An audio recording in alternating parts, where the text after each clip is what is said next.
नमस्कार मित्रांनो, आजची शाळा या माझ्या पॉडकास्टमध्ये आपल्या सर्वांचं स्वागत आहे. तर आपल्या आजच्या पॉडकास्टला असं एक व्यक्तिमत्व लाभलेलं आहे, डॉक्टर तुषार मापणकर, जे आज आपण त्यांचं नाव ऐकल्यानंतर तुमच्या लक्षात आलं असेल, हे प्रचंड मोठं व्यक्तिमत्व आहे.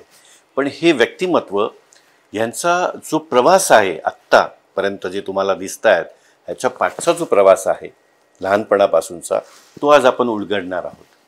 तर त्यांच्याकडनं ह्या सगळ्या गोष्टींची माहिती करून घेणार आहोत. त्याच्यातून आपण बरेच काही गोष्टी शिकणार आहोत आणि आजच्या तरुण पिढीला त्यांच्याबद्दल आणि त्यांच्या प्रेरणादायी प्रवासाबद्दल खूप काही अनुभव मिळतील आणि त्याच्यातून काहीतरी शिकायला मिळेल, माझा तो प्रयत्न राहणार आहे. तर त्यांचं स्वागत करूया डॉक्टर तुषार मापणकर सरांचं.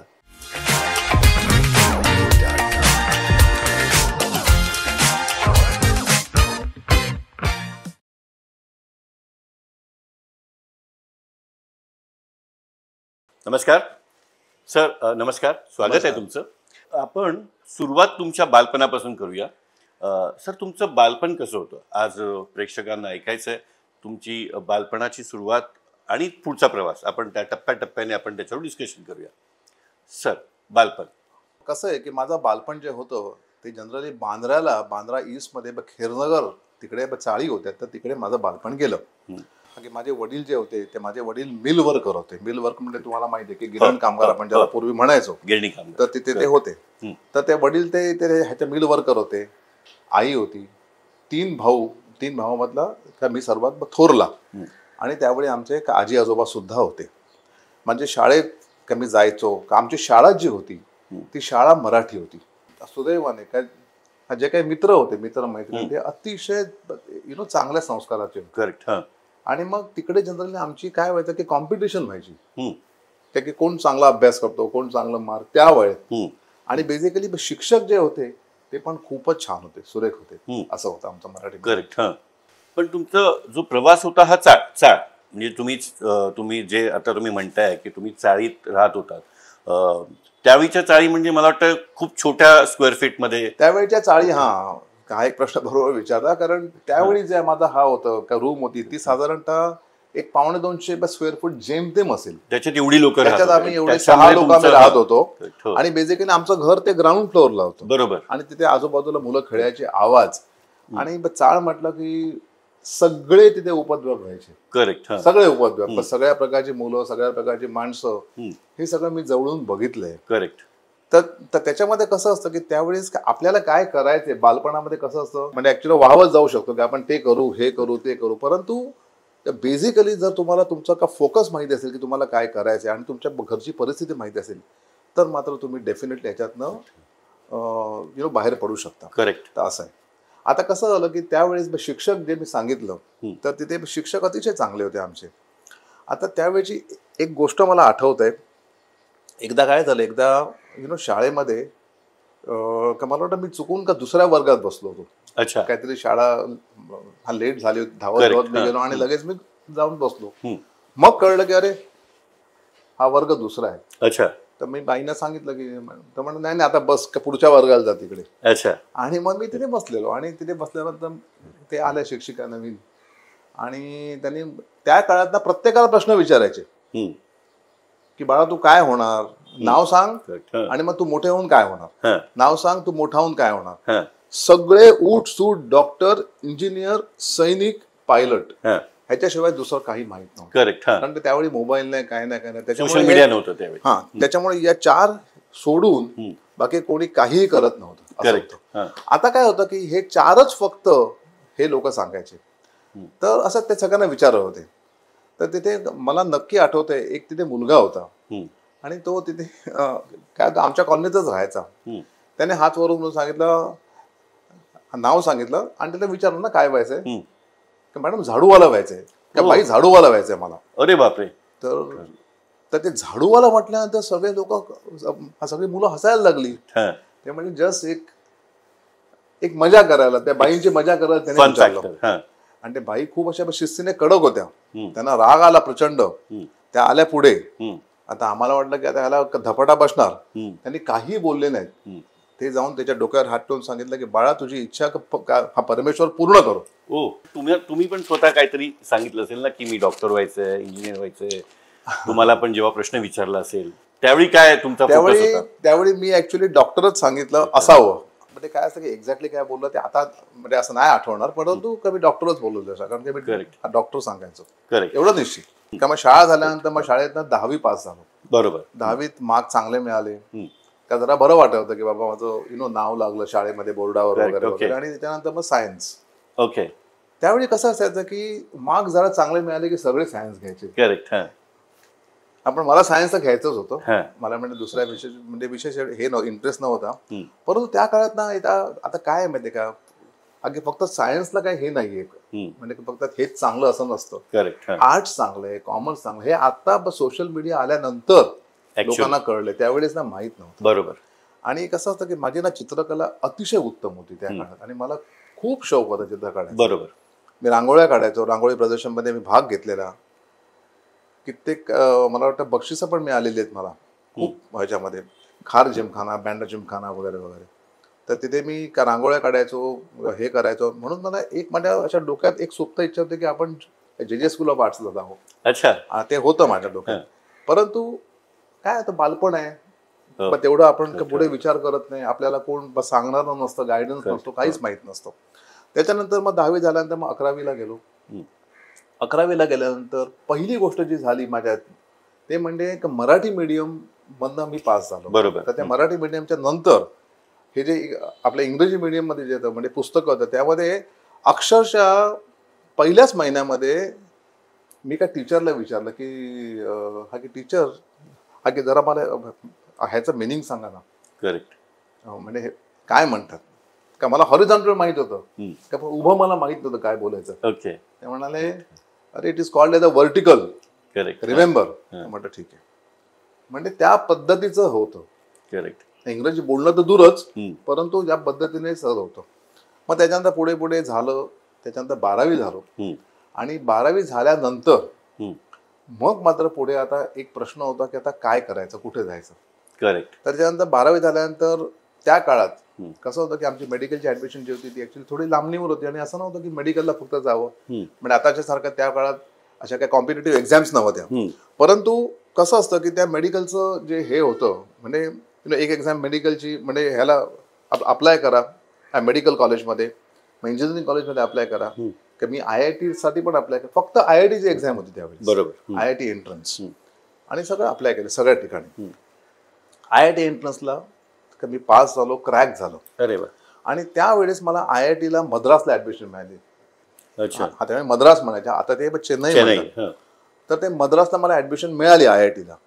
आणि पण त्या काळात कसं होतं माहिती की आपल्या मुलाला मुंबई सोडून बाहेर पाठवणं हा कोणाला विषय हे होत नव्हता, पचनी पडत नव्हता. बरोबर. तर मी म्हटलं की अरे यार हा तर त्यावेळेस बाबांनी सांगितलं. आणि प्लस काय होतं सगळं फायनान्शियल एवढी अडचण होती. तिकडे पाठवल्यानंतर तिकडचा खर्च काय असेल काय हे ते सगळं, त्याच्यामुळे तो विषय सोडूनच दिला की बाबा इथे मला ऍडमिशन मिळाली IIT मुंबईला, आता डेफिनेटली मग मी IITलाच गेलो असतो, मग इथे आलोच नसतो, असं झालं असं. आणि तिकडनं मग मेडिकलचं हे होतं, ऍडमिशनचं हे होतं, डिले झालेला. त्या काळामध्ये VJTIला मला ऍडमिशन मिळाली. VJTIला मी ऍडमिशन ऑलरेडी घेतली होती. आणि नंतर मग JJ स्कूल ऑफ आर्ट्सला का मला ऍडमिशन घ्यायची होती. तर मग VJTIची ऍडमिशन सोडली आणि नंतर मग JJ स्कूल ऑफ हे होतं आर्ट्सला होतं, तर तिथे मी ऍडमिशन घेतली. आता काय होतं की आत्ताच्या ह्याला घडीला JJ स्कूल ऑफ आर्ट्स म्हटल्यानंतर एक प्रकारची आपली अग्रगण्य संस्था आहे इकडची. आणि मग आर्किटेक्चर नावाचं म्हटलं तर एक कम्प्लीट वेगळं फील्ड आहे. त्यावेळेस कसं असतं की त्या काळात आपले अमिताभ बच्चनचे पिक्चर आलेले जंजीर, दिवार, तर त्या जंजीर दिवारचे पोस्टर रंगवणं म्हणजे आर्किटेक्ट. करेक्ट. मग लोक म्हणाले अरे काय हे काय करणार आहे तू, असं वर चढून असे लेंगे बिंगे घालून वर चढून काय पिक्चर आहे हे करणार आहे का. तर म्हटलं नाही. मग शेवटी मग त्याच वेळेस जवळजवळ मला वाटतं 3-4 महिन्यांनी मेडिकलचे ऍडमिशन ओपन झाले आणि मला इथे मुंबईत सायन हॉस्पिटल म्हणजे लोकमान्य टिळक मेडिकल कॉलेजमध्ये मला ऍडमिशन मिळाली. आणि त्यानंतर मी मेडिकलला गेलो. पण तुम्ही पॅरलली ट्राय करत होता JJ आणि मेडिकल? नाही JJ नाही. कसं होतं त्यावेळेस की तुम्ही सगळीकडे अप्लाय करू शकता आणि मग तुम्हाला जे मिळेल ते घ्या असं. मग ते कॅन्सल केलं आणि तुम्ही ते कॅन्सल केलं. मेडिकलला आले.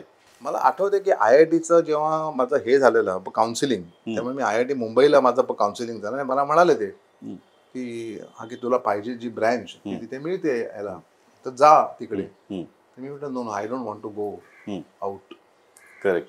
ते पण वाक्य बोलताना सुद्धा ना त्यावेळी इंग्रजी ना, ते लोक फाडफाड इंग्लिश बोलत होते. करेक्ट. अरे नो, अरे व्हॉट इज देअर. म्हणून no sir please, okay, no sir please. मग त्यांना कळलं की बाबा रे नको, सोडून दिला.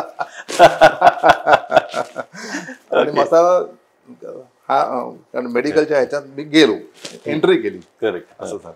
पण सर मला असं विचारायचं की जे तुम्हाला ते लक्षात आलं की थोडंसं ज्या पद्धतीने लोकांनी डिस्क्राईब केलं, ओके, मग तुमच्या डोक्यात मेडिकलच का? माझा तो प्रश्न असा आहे की जो प्रेक्षकांना पण ऐकायला आवडेल. तर असं आहे की त्यावेळेस कसं होतं की मेडिकलला म्हणजे ऍडमिशनचं आम्ही थांबलो होतो. मला IITला ऍडमिशन मिळाली, ती मला नको होती चेन्नईला, म्हणजे मद्रासला. त्याच्यानंतर JJ स्कूल ऑफला फक्त ऍडमिशन मिळालेली. VJTIला गेल्यानंतर मला इतकं काही ते पसंत पडलं नव्हतं.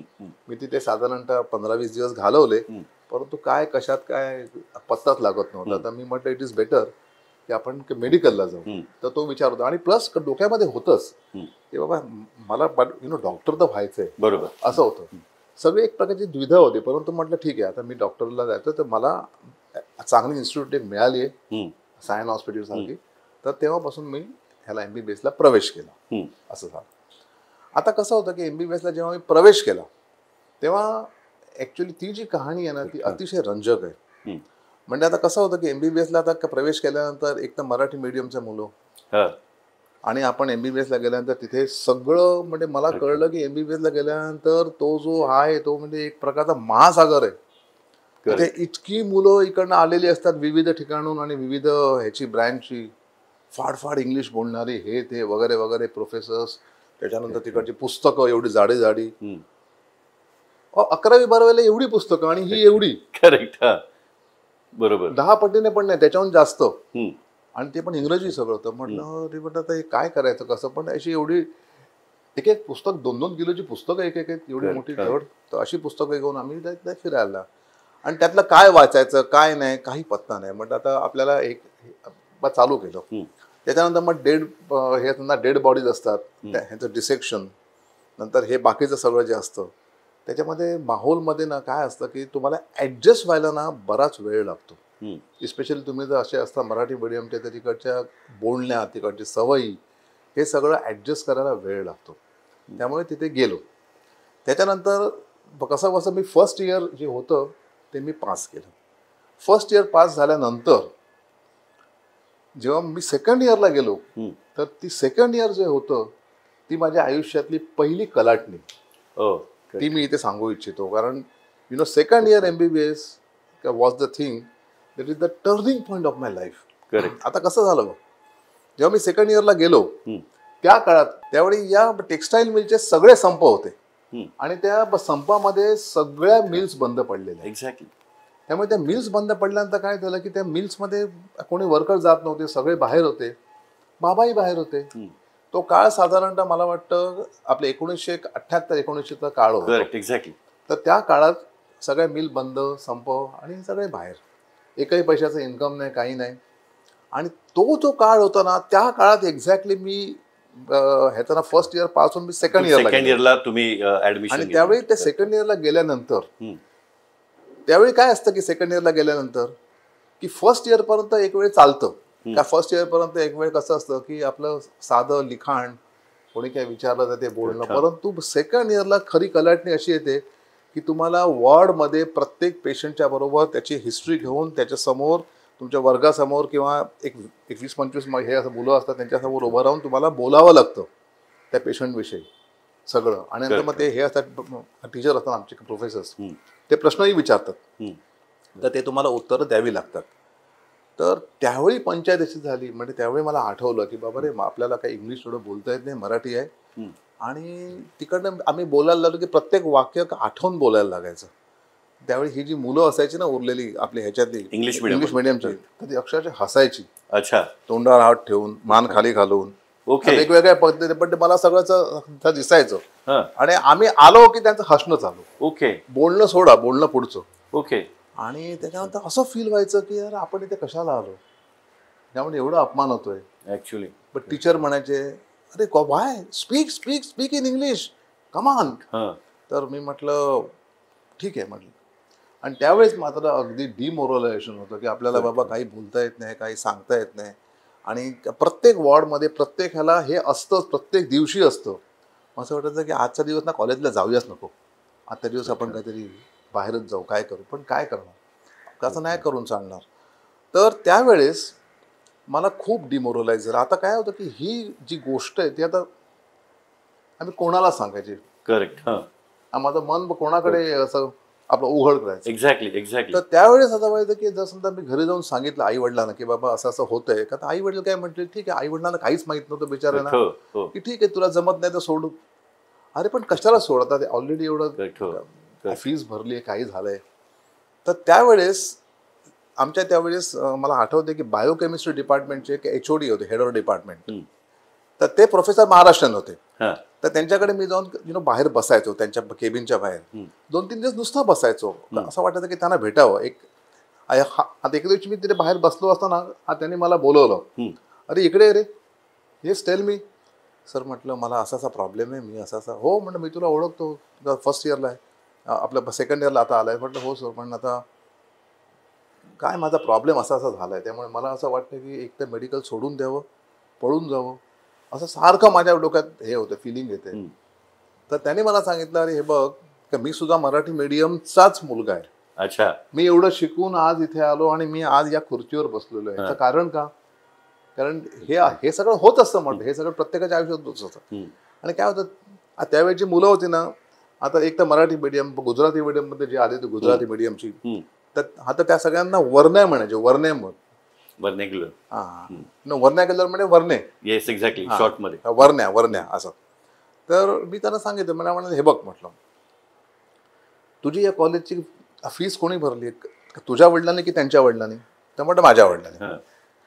तू इथे आलास, हा कोणाच्या हिमतीवर आलाय, मार्क कोणी मिळवलेस, तू मिळवलेस. त्यामुळे तू हे करतोयस, हे जे आलंय ते मार्क मिळवलं, तुझ्या वडिलांनी फी भरली. आता मग त्यांना काय करायचंय, तू यांच्याकडे बघू पण नकोस. करेक्ट. फक्त चिकाटी ठेव आणि हे तुझं आहे हे ऑन ठेव. आणि काही प्रॉब्लेम आला तर मी आहे, मला येऊन सांग. करेक्ट. त्याने इतका कॉन्फिडन्स आला मला की मी म्हटलं नाही आता म्हटलं मी काही केलं तरी हसून दे, काय वाटेल ते करून दे, पण मी बोलणार. करेक्ट. मोरल सपोर्ट मिळाला, एक मला मोरल सपोर्ट मिळाल्यामुळे त्यावेळी अतिशय मोठी बूस्ट मिळाली ऍक्च्युअली. तर मी जरा पुढे गेलो. आणि त्याच काळात एक अशी घटना आहे की ती आज जरी ऐकली तरी सुद्धा माझ्या अंगावर काटा येतो आणि डोळ्यात पाणी येतं अक्षरशः. कसं आता वडिलांची मिल बंद झालेली, काहीच पैसे नव्हते, 2 वर्ष होऊन गेलेली. आणि त्या काळात वडील काही ना काहीतरी करायचे. वडिलांनी काय केलं, आता काय करणार, का तर लॉटरी तिकीटं विकायची. त्यावेळी महाराष्ट्र राज्य लॉटरीची तिकीटं होती, तर ती तिकीटं विकायचे, अगरबत्त्या विकायचे. रोडवर उभे राहून ते असे तिकीटं विकायचे ऍक्च्युअली. लोक म्हणायचे ओ काय लॉटरीवाले, ओ काय अगरबत्तीवाले, पण त्यांना कसली काही तमा नव्हते. म्हणजे ठीक आहे, लोकांना काही बोलतात, पण ते काही ना काहीतरी 4 पैसे इकडनं तिकडनं मिळतील तसं बघायचे. कारण आता मग दिवसभर बसून करणार काय. आणि त्या काळात मला आठवतंय की 100 लॉटरी तिकीट जर विकली कोणी तर त्यांना 2.5 रुपये मिळायचे. 2.5. एक दिवस असं झालं की शाळेमध्ये ह्याच्यात कॉलेजमध्ये तिथे काय असतं की सगळी मुलं असतात एकत्र तुमच्या बरोबर, त्यामुळे तुम्हाला त्या मित्रांबरोबर राहावं लागतं, म्हणजे अलॉंग विथ दॅट फ्लो. त्यामुळे एके दिवशी ते म्हणाले, मागे तिथे बाजूला एक हे होतं थिएटर, काय त्याचं नाव, अरोरा. तर त्या अरोरा थिएटरमध्ये काही मूवी लागलेला, सकाळी मॅटिनी शो असायचे, सकाळी 9:30-10 आणि ते 12ला संपायचे. तर त्या काळी याने म्हणजे असं ठरलं की चला आपण आज एवढं काय खास नाही, आपण जाऊ मॅटिनी शोला. आम्ही मॅटिनी शोला गेलो. मॅटिनी शोला गेलो आम्ही, सगळं खाल्लं वगैरे काय तिथे, आणि तिकडनं परत आलो कॉलेजमध्ये, सगळं काय केलं आणि मग संध्याकाळी घरी गेलो. जनरली कसं असतं की जनरली हे आपण काय जेव्हा जातो सगळी मुलं प्रत्येक जण काही ना काहीतरी कुठेतरी शोला गेला तर काय त्या प्रत्येक गोष्टी येऊन काय घरी सांगत नाही त्या वयामध्ये. तर ठीक आहे, आम्ही गेलो आलो. त्याच दिवशीची गोष्ट रात्रीची, म्हटलं रात्री बाबा घरी येतात नॉर्मली 6-7 पर्यंत, आलेच नव्हते. चाळ होती, खाली होते, ग्राउंड फ्लोअरला आम्ही होतो. आम्ही बाहेर बसलो होतो, 10 वाजले, 10:30 वाजले, 11, 11:30, 11:45 आम्ही बघितलं बाबांना तिकडनं येत आहेत. तर लगेच आम्ही घाबरलो होतो. बरं म्हटलं काय झालं म्हटलं. मग ते आल्याला विचारलं की बाबा, आता ते म्हणाले की नाही काय झालं, मी इथे होतो ना, तर मला एका माझ्या मित्राने सांगितलं की प्रभादेवीला, आम्ही राहतो तो बँड्रा ईस्टला, तर प्रभादेवीला असंच एक हे ऑफिस आहे, तिथे 2-2 शिफ्ट चालतात. तर मग त्या शिफ्टमध्ये जर तुम्ही गेलात तर तिकडे लॉटरी तिकडे धंदा चांगला होईल. तर मी लगेच तिथे गेलो, बस पकडली, तिथे गेलो आणि तिथे त्यांनी सांगितल्याप्रमाणे त्यांना भेटलो आणि तिथे जाऊन भेटून तिकडे माझी फटाफट 50 तिकडे विकली गेली आधी. मग मी तिकडनं बाजूच्या बिल्डिंगमध्ये पण होतो, हे चालू होतं, ऑफिस चालू होतं, तिकडेही गेलो आणि तिथेही तिकीटं विकली आणि माझी त्या दिवशी म्हणजे जवळजवळ एक 4 तासामध्ये 100 तिकीटं विकली गेली. ओके. त्यामुळे मी म्हटलं अरे आता बरं झालं. त्यामुळे मी तिथेच म्हटलं तिकडनं परत कुठून आणणार, म्हणून त्याने एकाच फटक्यात त्यांच्याकडे जेवढी तिकीटं होती ती तिकीटं सगळी एक विकली. तिकडनं खाली आलो. खाली आल्यानंतर मी विचार केला, आता इकडनं जर समजा हा परत बांद्राला झाला का बस पकडली तर त्यावेळी त्या बसचे 50 पैसे लागतील तिकिटाचे. करेक्ट. आता मी 2.5 रुपये कमवलेत, तर आता त्या 2.5 रुपयातले 50 पैसे कशाला खर्च करू. म्हणून मी तिकडनं का प्रभा देऊन बँड्राला चालत आलो. 6.5 किलोमीटरचं अंतर आहे, जवळजवळ चालायला 1.5 ते 2.5 तास लागतात. अरे बापरे. ते तिकडनं चालत आले. बापरे. आणि आईने त्यांना वाढलं.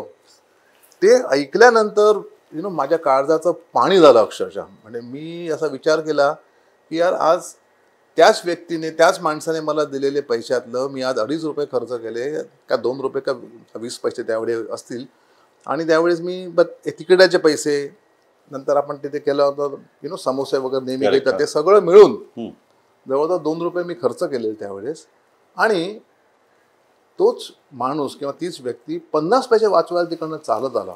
ऍक्च्युली अख्खी रात्र मी पूर्ण तळमळून काढली त्यावेळेस. आणि मग मी असं डिसाईड केलं पहाटे की नाही, आता ह्याच्या पुढे ह्यानी दिलेल्या पैशातला एकही पैसा मी वाया घालवणार नाही. टिल आय अर्न, जोपर्यंत मी कमवत नाही तोपर्यंत ह्याने दिलेल्या पैशातला एकही पैसा मी वाया घालवणार नाही, असं हे मी पक्क डिसाईड केलं आणि ते केलं. त्याच्यानंतर त्यांच्या एकही पैसा मी त्यांचा वाया घालवला नाही. जे काही पैसे त्यांनी दिलेले ते आम्ही ठेवले व्यवस्थित, त्याचा अगदी हा व्यवस्थित विनियोग केला. आणि मग जेव्हा मी इंटर्नशिपला गेलो, जेव्हा मला 4 पैसे मिळायला लागले, 4 पैसे म्हणजे काय, त्यावेळी मला वाटतं 1-250 रुपये आम्हाला मिळायचे इंटर्नशिपला महिन्याचे, तेव्हा त्या पैशातला काहीतरी करायला लागलो.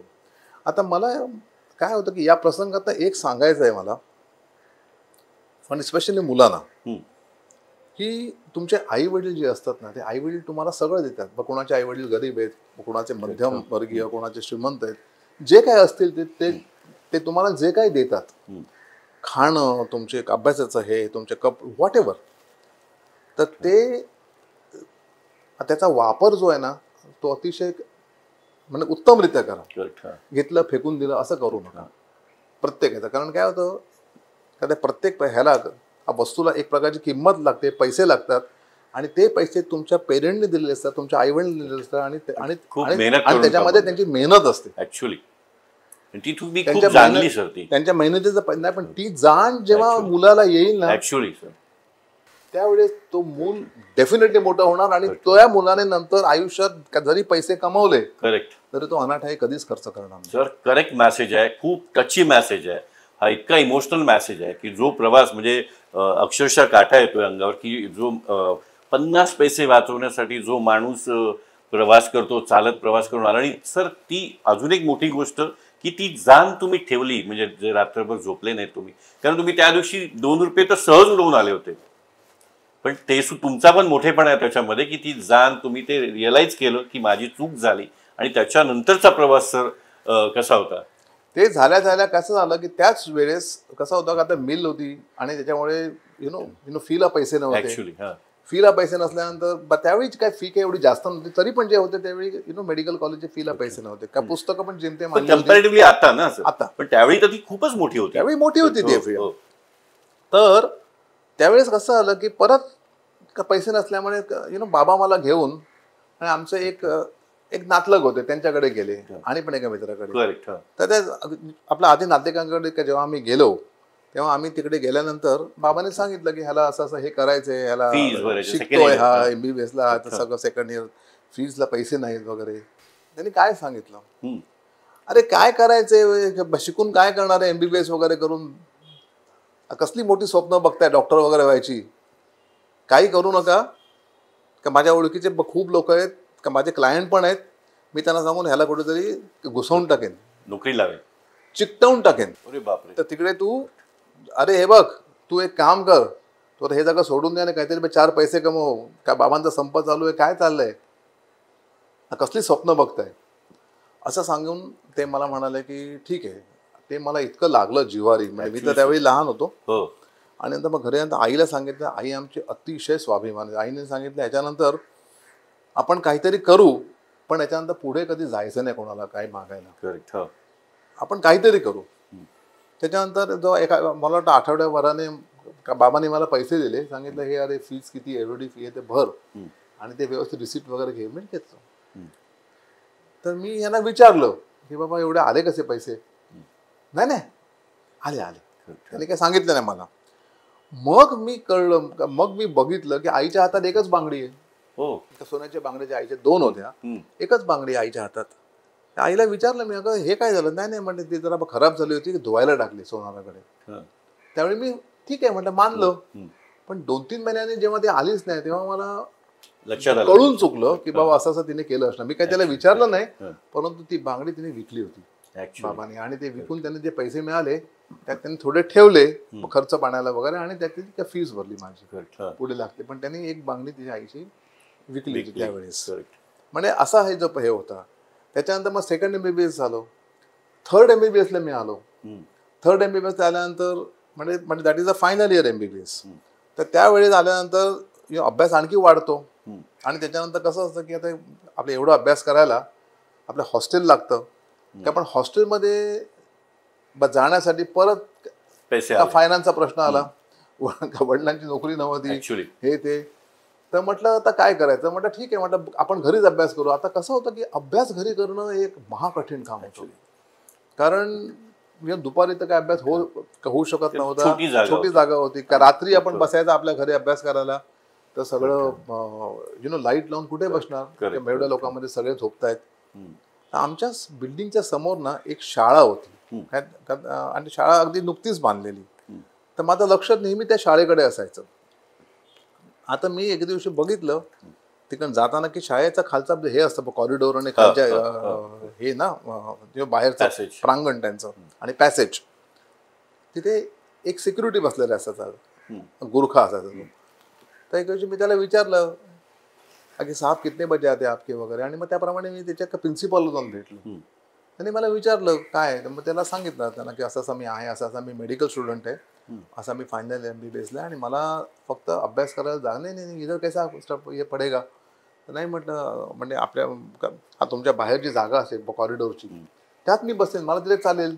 मला माझ्याकडे बघितलं, वहाँ बैठेगा सिक्युरिटी के साथ में, म्हटलं हाँ सर, तर मुझे कुछ प्रॉब्लेम नहीं, तो तिथे बसेन. सांगितलं अच्छा एक काम करो ना, वरांडे का लाईट चालू होता है तो उधर उसमें बैठो. हाताला लाईट चालू असते वरांड्याची, त्याची ते वर्ग असतात, वर्ग बंद असतात. तर मी खुश झालो. मी म्हटलं ओके सर, म्हटलं मैं उधर कभी आओगे, तर म्हटलं रात को. मग मी रात्री 10-10:30 वाजले की माझी चटई, एवढी सगळी पुस्तकं, आणि एक असा एक हे ना कपडा घेऊन जायचो. तर मी काय करायचो, तिथे गेल्या गेल्या मी आधी बघितलं की खाली ना धूळ असायची पूर्ण दिवसभराची. मग ती आधी ती धूळ मी स्वच्छ करायचो तेवढी. अरे बापरे. खाली बसून ती धूळ ती काढायचो, आणि मग तो फडका साईडला ठेवायचो. आणि त्याच्यानंतर तिथे चटई घालून तिथे मी बसायचो अभ्यासाला. आणि तिथे माझा अभ्यास चालू झाला, आणि तिथे रात्री 3-3:30 इव्हन पहाटे 4 पर्यंत सुद्धा शांतपणे अभ्यास करायचो. आणि मग तिकडनं घरी आलो, त्या घरी बेल नव्हती, दारं असायची ती कडीवाली, तर ती असं वाजवलं की ते आतमध्ये गेलो, आणि सगळं झालं. त्याच्यानंतर जेव्हा मी म्हणजे मला आठवते की 1 महिना झाला असेल, 1-1.5 महिना, एके दिवशी रात्री 1:30 वाजता असे बुटांचे आवाज आले, चपलांचे, कोणतरी येतंय. मी बघितलं तर हाच प्रिन्सिपॉल म्हणजे आपल्या मिसेस बरोबर तिकडनं येत होते. आल्या माझ्याकडे आले, मला विचारलं की येस, म्हणजे हा सर. मी लगेच उठून उभा राहिलो. तर म्हणतो व्हॉट इज दिस, शो मी. आता म्हणजे हातात पुस्तकं दिली, मेडिसिन, सर्जरी, मोठी मोठी. त्यांनी बघितलं, आम्हाला वाटलं ये क्या है, ये कपडा. तर म्हटलं नाही सर, इधर काफी डस्ट होता है, तर जरा मी खाली साफ करतो आणि मग बसतो. ते काही बोलले नाही. तो हा होता सिक्युरिटी गुरखा होता, त्याला म्हटलं कि कल से ये बच्चे को लाइब्रेरी खोल के देना. अच्छा, वाह.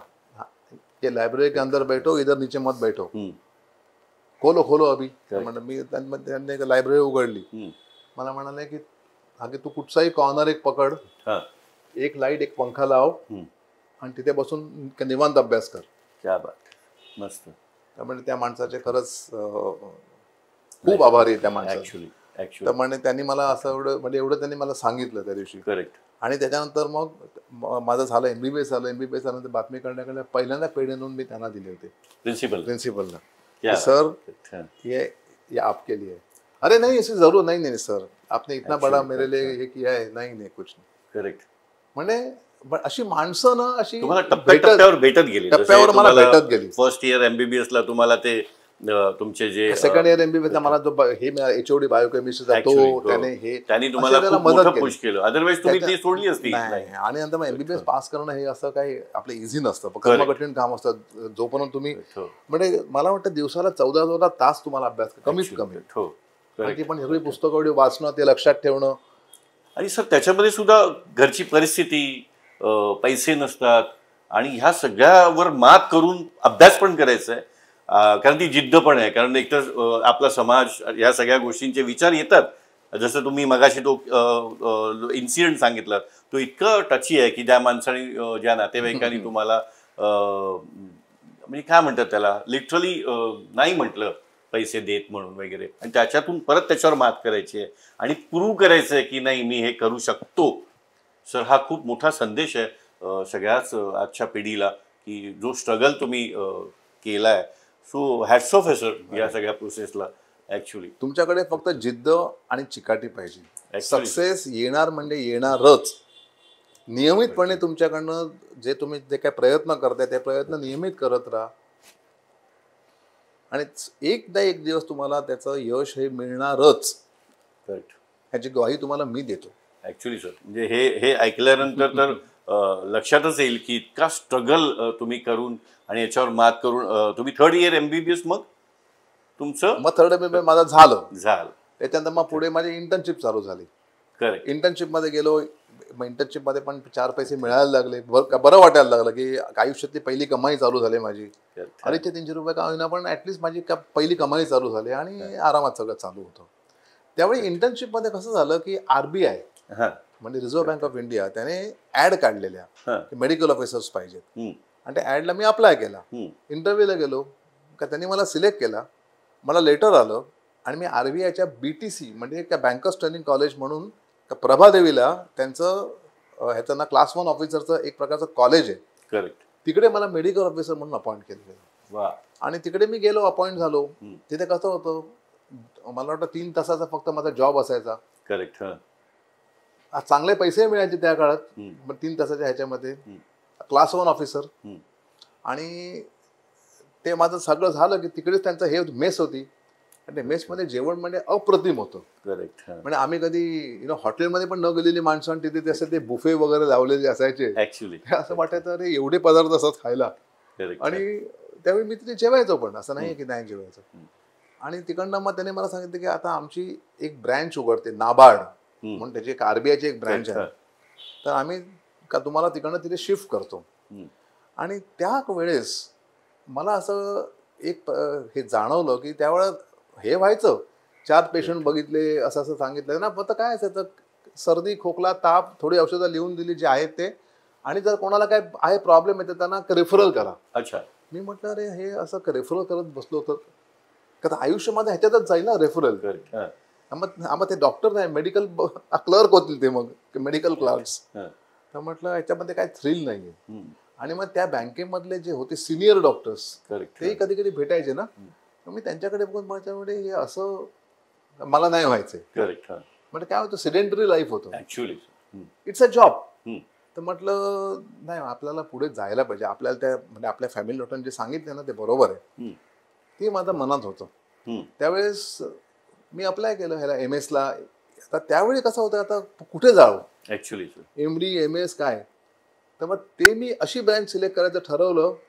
एक तर सर्जिकल ब्रँच मला करायची होती आणि त्याच्यामध्ये मग अशी ब्रँच ठरवलं की जिथे ना फायनान्स कमी लागेल पुढे. बरोबर. कारण काय होतं, कारण परिस्थिती हा, परत. तर त्यावेळी मला कसं होतं की MS ला ऑर्थोपेडिकला ऍडमिशन मिळत होती, गायनाकोलॉजीला ऍडमिशन मिळत होती, ENT ला मिळत होती. तर मी असा विचार केला, पॅथॉलॉजीला मिळत होती, तर मी विचार केला की ENT इज बेटर.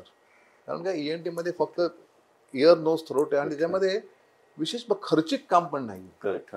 तर तो मी डिसिजन त्यावेळेस घेतला आणि मी त्यावेळी तिथे अप्लाय केलेला. तर त्या काळात या बँकेचे जे हे होते प्रिन्सिपल, म्हणजे BTC बँकर ट्रेनिंग कॉलेजचे प्रिन्सिपल, तर त्यांनी मला बोलवलं. मी त्यांना सांगितलं की असं I want to resign. What are you talking? म्हटलं नाही, असं असं आहे, म्हटलं मला आता नाही येते राहायचंय, मला असं जायचंय. नो बाबा, this is the gold what you got. Class 1 officer, permanent job of RBI, all facilities will be applicable after retirement. तर मी जरा म्हटलं की नाही, म्हटलं मला no no no no my son, see you should not. तर म्हटलं no sir, I want to resign, please let me go. मग त्यांची सही त्यांनी घेतली. थिंक ट्वाईस, म्हटलं नो, आणि मी घेतलं. तर तो जो चॉईस होता ना माझा त्यावेळेचा, की बाबा आता हा चॉईस म्हणजे आता मी ENT करायचंय आणि आता मी हे सोडायचंय जॉब, म्हणजे एवढ्या चांगल्या ह्याची नोकरी सोडणं आणि तिकडे जाणं. कारण काय होतं की ते तिथे गेल्यानंतर माझं लाईफ पूर्ण बदलणार आहे. इथे फक्त मेडिकल ऑफिसर म्हणणार, तिथे मी ENT सर्जन म्हणून पुढे मोठा होणार. करेक्ट. तर तो जो चॉईस होता ना, तो मी त्यावेळेस केला. ऍक्च्युली. आणि एक गोष्ट सांगतो की तुम्ही जो चॉईस करता जीवनामध्ये, तो अतिशय महत्वाचा असतो. म्हणजे तुमच्या आयुष्यामध्ये असे काही टप्पे येतात की ज्यावेळेस तुम्हाला काहीतरी चूज करायचं असतं, ज्यावेळी तुम्हाला काहीतरी चूज करायचं असतं, त्यावेळी हा जो चॉईस असतो ना, तो अतिशय महत्वाचा. तो चॉईस करताना 3-4 वेळा विचार करा. त्या वेळात आम्हाला काय नव्हतं, पण आता या काळात इंटरनेट वगैरे सगळं ऑप्शन्स आहेत, लोक आहेत, काउन्सिल, तेव्हा विचारा आणि पुढचं काय होईल त्याप्रमाणे तुम्ही चॉईस करा. Because I always remember one sentence, की choices can be your great friends or your bad enemies. MS ला तुम्ही ऍडमिशन घेतली, त्याच्या पुढचं प्रवास कसा होता सर? तर MS ला जेव्हा ऍडमिशन घेतली तेव्हा मी आधी सुरुवातीला भगवती हॉस्पिटल बोरिवलीला आहे, तिकडे मी गेलो. करेक्ट. तिकडे गेल्यानंतर तिकडचं सगळं माझं काम चालू झालं. तिथे कसं असतं, आता भगवती हॉस्पिटल सारख्या पेरिफेरल हॉस्पिटल जे असतात, मग Bhagwati, Rajawadi hospital, ENT hospital, fort इकडे, तर त्या इथे ना काय असतं की आम्हाला 24 तास, म्हणजे आता काय सगळीकडे 24 तास असतं, पण तिथे आपलं एकच युनिट असल्यामुळे आम्ही त्यावेळेस 24 तास ऑन कॉल, 24/7, वर्षाचे 12 महिने. अच्छा. सुट्टी बिट्टी काही नाही. तिकडे गेल्यानंतर इतकं काम असतं की तुम्हाला आज रविवार आहे की सोमवार आहे की काही कळत नाही. ओके. एके दिवशी तर असं झालं की आम्ही तिकडे जाऊन आम्ही तिथे म्हणजे एका लहानच्या हॉटेलमध्ये खाली गेलो. काहीतरी नॉनव्हेज खाल्लं असेल संध्याकाळी रात्रीच्या वेळेस, आणि तिकडनं बाहेर आलो. बाहेर बायका पूजा करत होते. आता मी सहज विचारलं की काय आज? आता म्हणजे की आज अंगारक संकष्टी आहे. आता आम्हालाच माहित नव्हतं की असं अंगारक संकष्टी, आणि पण म्हटलं जाऊन दे, म्हटलं माफ करा, पण आता काय करणार. त्यावेळी आपल्याला म्हणजे कळत नाही की आज कोणता दिवस आहे, तारीख काय नाही. म्हणजे इतकं 24 तास काम चालू असतं. रात्री कधीतरी कॅज्युअलिटी मध्ये कोणी आलं की तुम्ही जा वर 2-2:30 पर्यंत काम करा, त्याचं सगळं सुचरिंग, बाकी काय करा, ब्लिडिंग असतं. ते झालं की परत खाली या. खाली आल्यानंतर मग कॅज्युअलिटी मध्ये दुसरा पेशंट तयारच असतो. अच्छा. मग त्याला घेऊन गेला तर रात्रभर काम होतं. आणि मग हे सगळं करून नेक्स्ट डे अर्ली मॉर्निंग परत तुम्ही तुमच्या OPD किंवा ह्याच्यात OT मध्ये उभं राहायचं असतं. ओके. पण चालतं त्यावेळेस. काय असं का तरुणपण असतं आणि ना ऍक्च्युली मजा येते एक प्रकारची, आणि शिकायचं पण असेल, शिकायला इतकं मिळतं ना या ह्याच्यामध्ये हॉस्पिटलमध्ये. आणि त्याच्यामुळेच आज आमचा हात एवढा एक्सपिरियन्स झालाय. तुमचा कॉन्फिडन्स, तुमचं हे जे असतं ना, ते सगळं त्याच्यामुळे होतं. करेक्ट. तर मी तसं भगवती हॉस्पिटल, राजावाडी हॉस्पिटल आणि शेवटी ENT हॉस्पिटल जे आहे फोर्टचं, तिकडे मी होतो. तर तिकडनं झाल्यानंतर आम्हाला एक्झाम दिली मी MSc. MSc एक्झाममध्ये युनिव्हर्सिटीला टॉप करून मी उत्तीर्ण झालो त्यावेळेस. Very good. म्हणजे मला थिअरी आणि प्रॅक्टिकल दोन्ही वेळेस म्हणजे मला हे मिळालं, टॉप झालं. करेक्ट. आणि त्याच्यानंतर तिकडनं मी पास झालो. पास झाल्यानंतर एक प्रकारचा एक हे काय म्हणतात त्याला, युफोरिया आपण म्हणतो ना इंग्लिशमध्ये, या आजपासून मी, परंतु तो युफोरिया लगेच संपतो. कारण पुढे काय करणार. आता तुम्ही हॉस्पिटलमध्ये होता, आता तुम्ही बाहेर चालला. आता काय होतं की या सगळ्या प्रवासामध्ये फायनान्शियल कंडिशन जरा सुधारली. त्याचं कारण माझा लहान भाऊ जो होता का तो बँकेत लागला, त्याच्यामुळे आमच्या घरी काहीतरी यायला चालू राहिलं. आणि प्लस मी इथे हे इंडिपेंडेंट होतो, कारण प्रत्येक ह्याच्यावर मला मिळत होते पैसे. त्याच्यानंतर मग म्हटलं मी तिकडनं MS बाहेर पडल्यानंतर पहिली गोष्ट अशी झाली की आता बाहेर पडून परत कुठेतरी प्रॅक्टिस चालू करायची. तर ते प्रॅक्टिस चालू करायच्या वेळी सुद्धा कसं असतं की त्यावेळेस स्वतःचा क्लिनिक नसल्यामुळे तिथे म्हणजे वेगवेगळ्या क्लिनिकमध्ये बसायला आधी डिपॉझिट, मग रेंट्स वगैरे असतात. करेक्ट. इन्स्ट्रुमेंट घ्यायची असतात. करेक्ट. पण ते काय असतं की प्रॉपर इन्स्ट्रुमेंटशिवाय तुम्ही काय चालू करू शकत नाही. आता आमच्यामध्ये ENT मध्ये म्हटलं तर मायक्रोस्कोप, ऑडिओमीटर, ड्रिल वगैरे ते खूप असतात. तर ते इन्स्ट्रुमेंटचे एवढे पैसे, तर ते कसं करणार. कारण बँकेकडनं लोन घेतलं थोडं, त्यांनी थोडं लोन दिलं, आणि मग डिपॉझिट आपण जे भरतो ना, आता मग ते बँक थोडी देणार डिपॉझिटसाठी. तर मग शेवटी मग बाबांनी परत त्या कोणाकडे तरी मागितले पैसे, आणि मग त्यांनी दिले. असं नाही की कोणा मित्राकडनं त्यांनी मागितले पैसे, आणि त्यानंतर व्याज तर म्हणलं जाऊन दे व्याज वगैरे, पण त्यांनी ते पैसे दिले. आणि ऑफकोर्स त्यावेळी मी म्हणजे माझं इन्कम चालू होत होतं, तर त्यांना मी दिलं सगळ्या. अशा परिस्थितीत पुढे पुढे पुढे सरकत 1-2 वर्षामध्ये माझं लग्न ठरलं. अच्छा. हा. आणि ती नेमका ती हे होती का मुलगी आलेली, ती मुलुंडची होती. म्हणजे आता जी माझी बायको आहे, पत्नी आहे, ती मुलुंडची. तर त्यामुळे माझं ऍक्च्युली मुलुंडला येणं झालं नाही, तर माझं सगळं आयुष्य बांद्रा आणि साऊथ मुंबईच्या इथेच गेलं होतं. तर इथे मी आलो, मुलुंडला आलो. मुलुंडला आल्यानंतर सगळं चालू झालं. आणि मी प्रॅक्टिस चालू झाल्यानंतर लग्न झाल्यानंतर 1-1.5 वर्षाने म्हणजे असा एक प्रकारचा, म्हणजे आता कुठे गाडी सुरळीत येते, गाडी रुळावर येते, तेवढ्यातच एक असा मोठा धक्का बसला आयुष्यात. तो धक्का म्हणजे एक माझं सायन्स पॉलिटेक्निकला ह्याला हे होतं ना, सायन्स सर्कलला एका क्लिनिकमध्ये मी बसायचो. तिकडनं रात्री मी क्लिनिक संपवून रात्री 10 वाजता मी येत होतो, आणि तिकडनं मी सायन्स स्टेशनला येत होतो. तिकडनं मी ह्याने ना ट्रेनने. तर तिकडनं it was Christmas eve. Correct. एक गाडी मागच्या बाजूने आली फोर्सफुली, आणि ती ह्याच्यावर फुटपाथवर चढली गाडी, आणि तिने मला जोरदार उडवलं. मला माहित पण नाही की मागून उडवले. बापरे. आणि माझ्या मांडीच्या हाडाचे 6 तुकडे झालेले त्यावेळेस. इतकं जबरदस्त ऍक्सिडेंट होता, मला उठताच येईना त्यावेळेस. आणि त्याच्यानंतर ती माणसं आली, म्हणजे असं मेंदू सुन्न झालेला. करेक्ट. आणि म्हणजे आता त्यावेळेस मी बघितलेलं की जेव्हा मी पडलो, मेंदू सुन्न होता, आणि मी जेव्हा असं बघितलं की काय छातीवर काय, का तर एक छातीवर माझा बूट होता माझ्या पायासकट. बापरे. असा उलटा होऊन इकडनं हे झाला होता ना. मग लगेच हॉस्पिटलमध्ये जाऊन मग नंतर एक मोठं ऑपरेशन झालं त्यावेळेस. करेक्ट. आणि त्यावेळेस मग ऑपरेशन झाल्यानंतर 6 महिने जवळजवळ गेले त्यातनं रिकवर व्हायला. करेक्ट. तर ते जवळजवळ 4 महिने हॉस्पिटलमध्ये, म्हणजे 3 महिने बेडवरच होतो मी. हॉस्पिटलमध्ये नाही, बेडवर घरी. तिकडनं उठू शकत नव्हतो. हळूहळू उठायला लागलो, ते पण हातामध्ये क्रच होत्या, कुबड्या आपण त्याला म्हणतो त्या. त्या करत करत मी तिकडनं बस पकडायचो. मग इथे जेव्हा आलो 6 महिन्यानंतर जो हातात कुबडी होती ना, हातात इकडनं बस पकडायचो, बसच्या पुढच्या गेटने चढायचो, कारण ते ह्याना असतात दिव्यांगांना. तर तिकडनं चढून बसून परत मी ह्याला उतरायचो, आणि तिकडनं जाऊन कसं असं मी केलं. तर हळूहळू असं करत करत स्थिरसावर केलं. स्ट्रगल चालूच होता थोडक्यात. म्हणजे आता काय म्हणजे एक प्रकारची परमेश्वराने एक परीक्षा घेतली म्हणायला हरकत नाही त्यावेळेस. परंतु त्यातनं एक गोष्ट चांगली झाली की डोक्याला अजिबात मार लागला नाही, त्याच्यामुळे ऍटलिस्ट ते बचावलं. आणि मग ते जे ऑपरेशन करणारे पण जे हे होते डॉक्टर, ते पण अगदी छान होते, अप्रतिम होते. करेक्ट. त्याच्यानंतर मला कधी मग प्रॉब्लेम झाला नाही. पण ते हळूहळू ते जे स्ट्रगल होतं ते आम्ही निघालो, आणि त्यातनं पुढे निघालो. तर त्याच काळामध्ये मला म्हणजे लग्नाच्या अगोदर हिंदुजा हॉस्पिटलला मी अप्लाय केलं, कारण तिथे हिंदुजा मी राहत होतो माहीमला. तर मी माहीमला हिंदुजा हॉस्पिटलमध्ये मी माझं अप्लाय केलेलं त्यावेळेस. आणि त्यावेळी हिंदुजा हॉस्पिटल नवीन झालं होतं. बरोबर. हिंदुजा हॉस्पिटल मला वाटतं 1988 साली बांधलेलं आहे, त्यावेळी अगदी नवीन होतं. करेक्ट. 1 वर्ष. तर त्यावेळेस मी तिथे जॉईन झालो ॲज अ कन्सल्टंट. आणि हिंदुजा हॉस्पिटलमध्ये जॉईन झाल्यानंतर म्हणजे मला तर वाटतं की असे एक 2-3 प्रसंग आहेत ते तर मला अगदी सांगावेसेच वाटतं. म्हणजे हिंदुजा हॉस्पिटलला गेल्यानंतर सगळी माझी OPD चालू झाली. Hinduja hospital was a great hospital. म्हणजे आता आता तिथे मी कन्सल्टंट तिकडचा म्हटल्यानंतर एक प्रकारचा मोठा कन्सल्टंट म्हणून तिकडचं समजलं जायचं. करेक्ट. बघा नाव होतं तुमच्या मागे हिंदुजा हॉस्पिटल.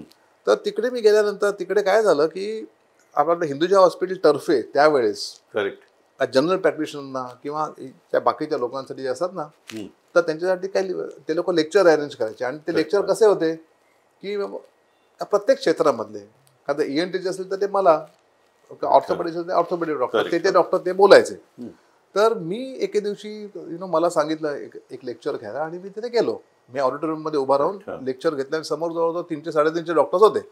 डॉक्टर्स होते आणि कोण कोण. तर ते लेक्चर संपलं. 1.5 तास लेक्चर चाललं माझं.